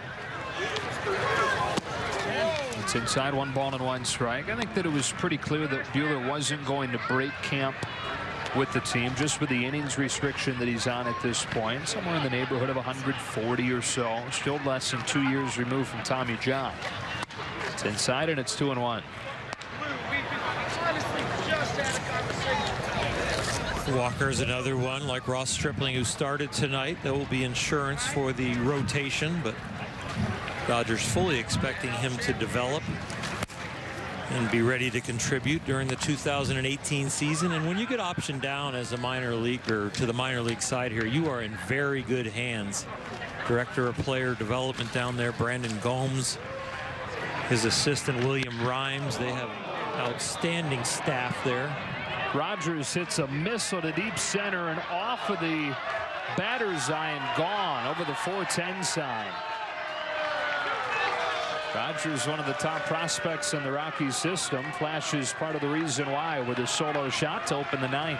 And it's 11-6. Goes off his pop and digs out a fastball that could have been called a ball on the outer half of the plate, down by the knees. Hit an outstanding pitch and hit it very well. His third home run of the spring. Brings up Noel Cuevas. Chops one foul by third.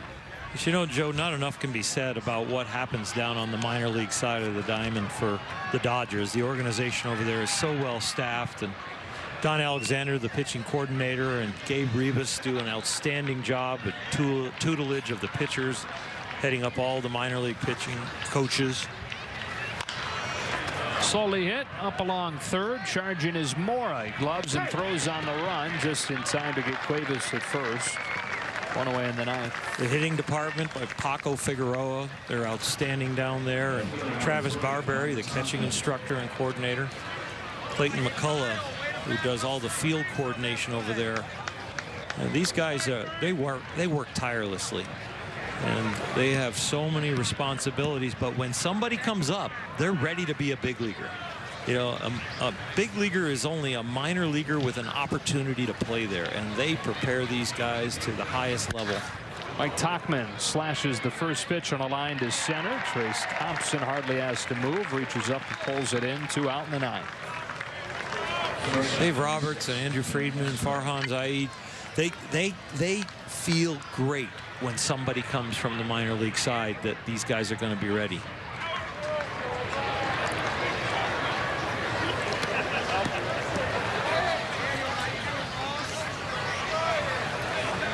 Dodgers 11, Rockies 6, and Daniel Castro, the last hope for Colorado.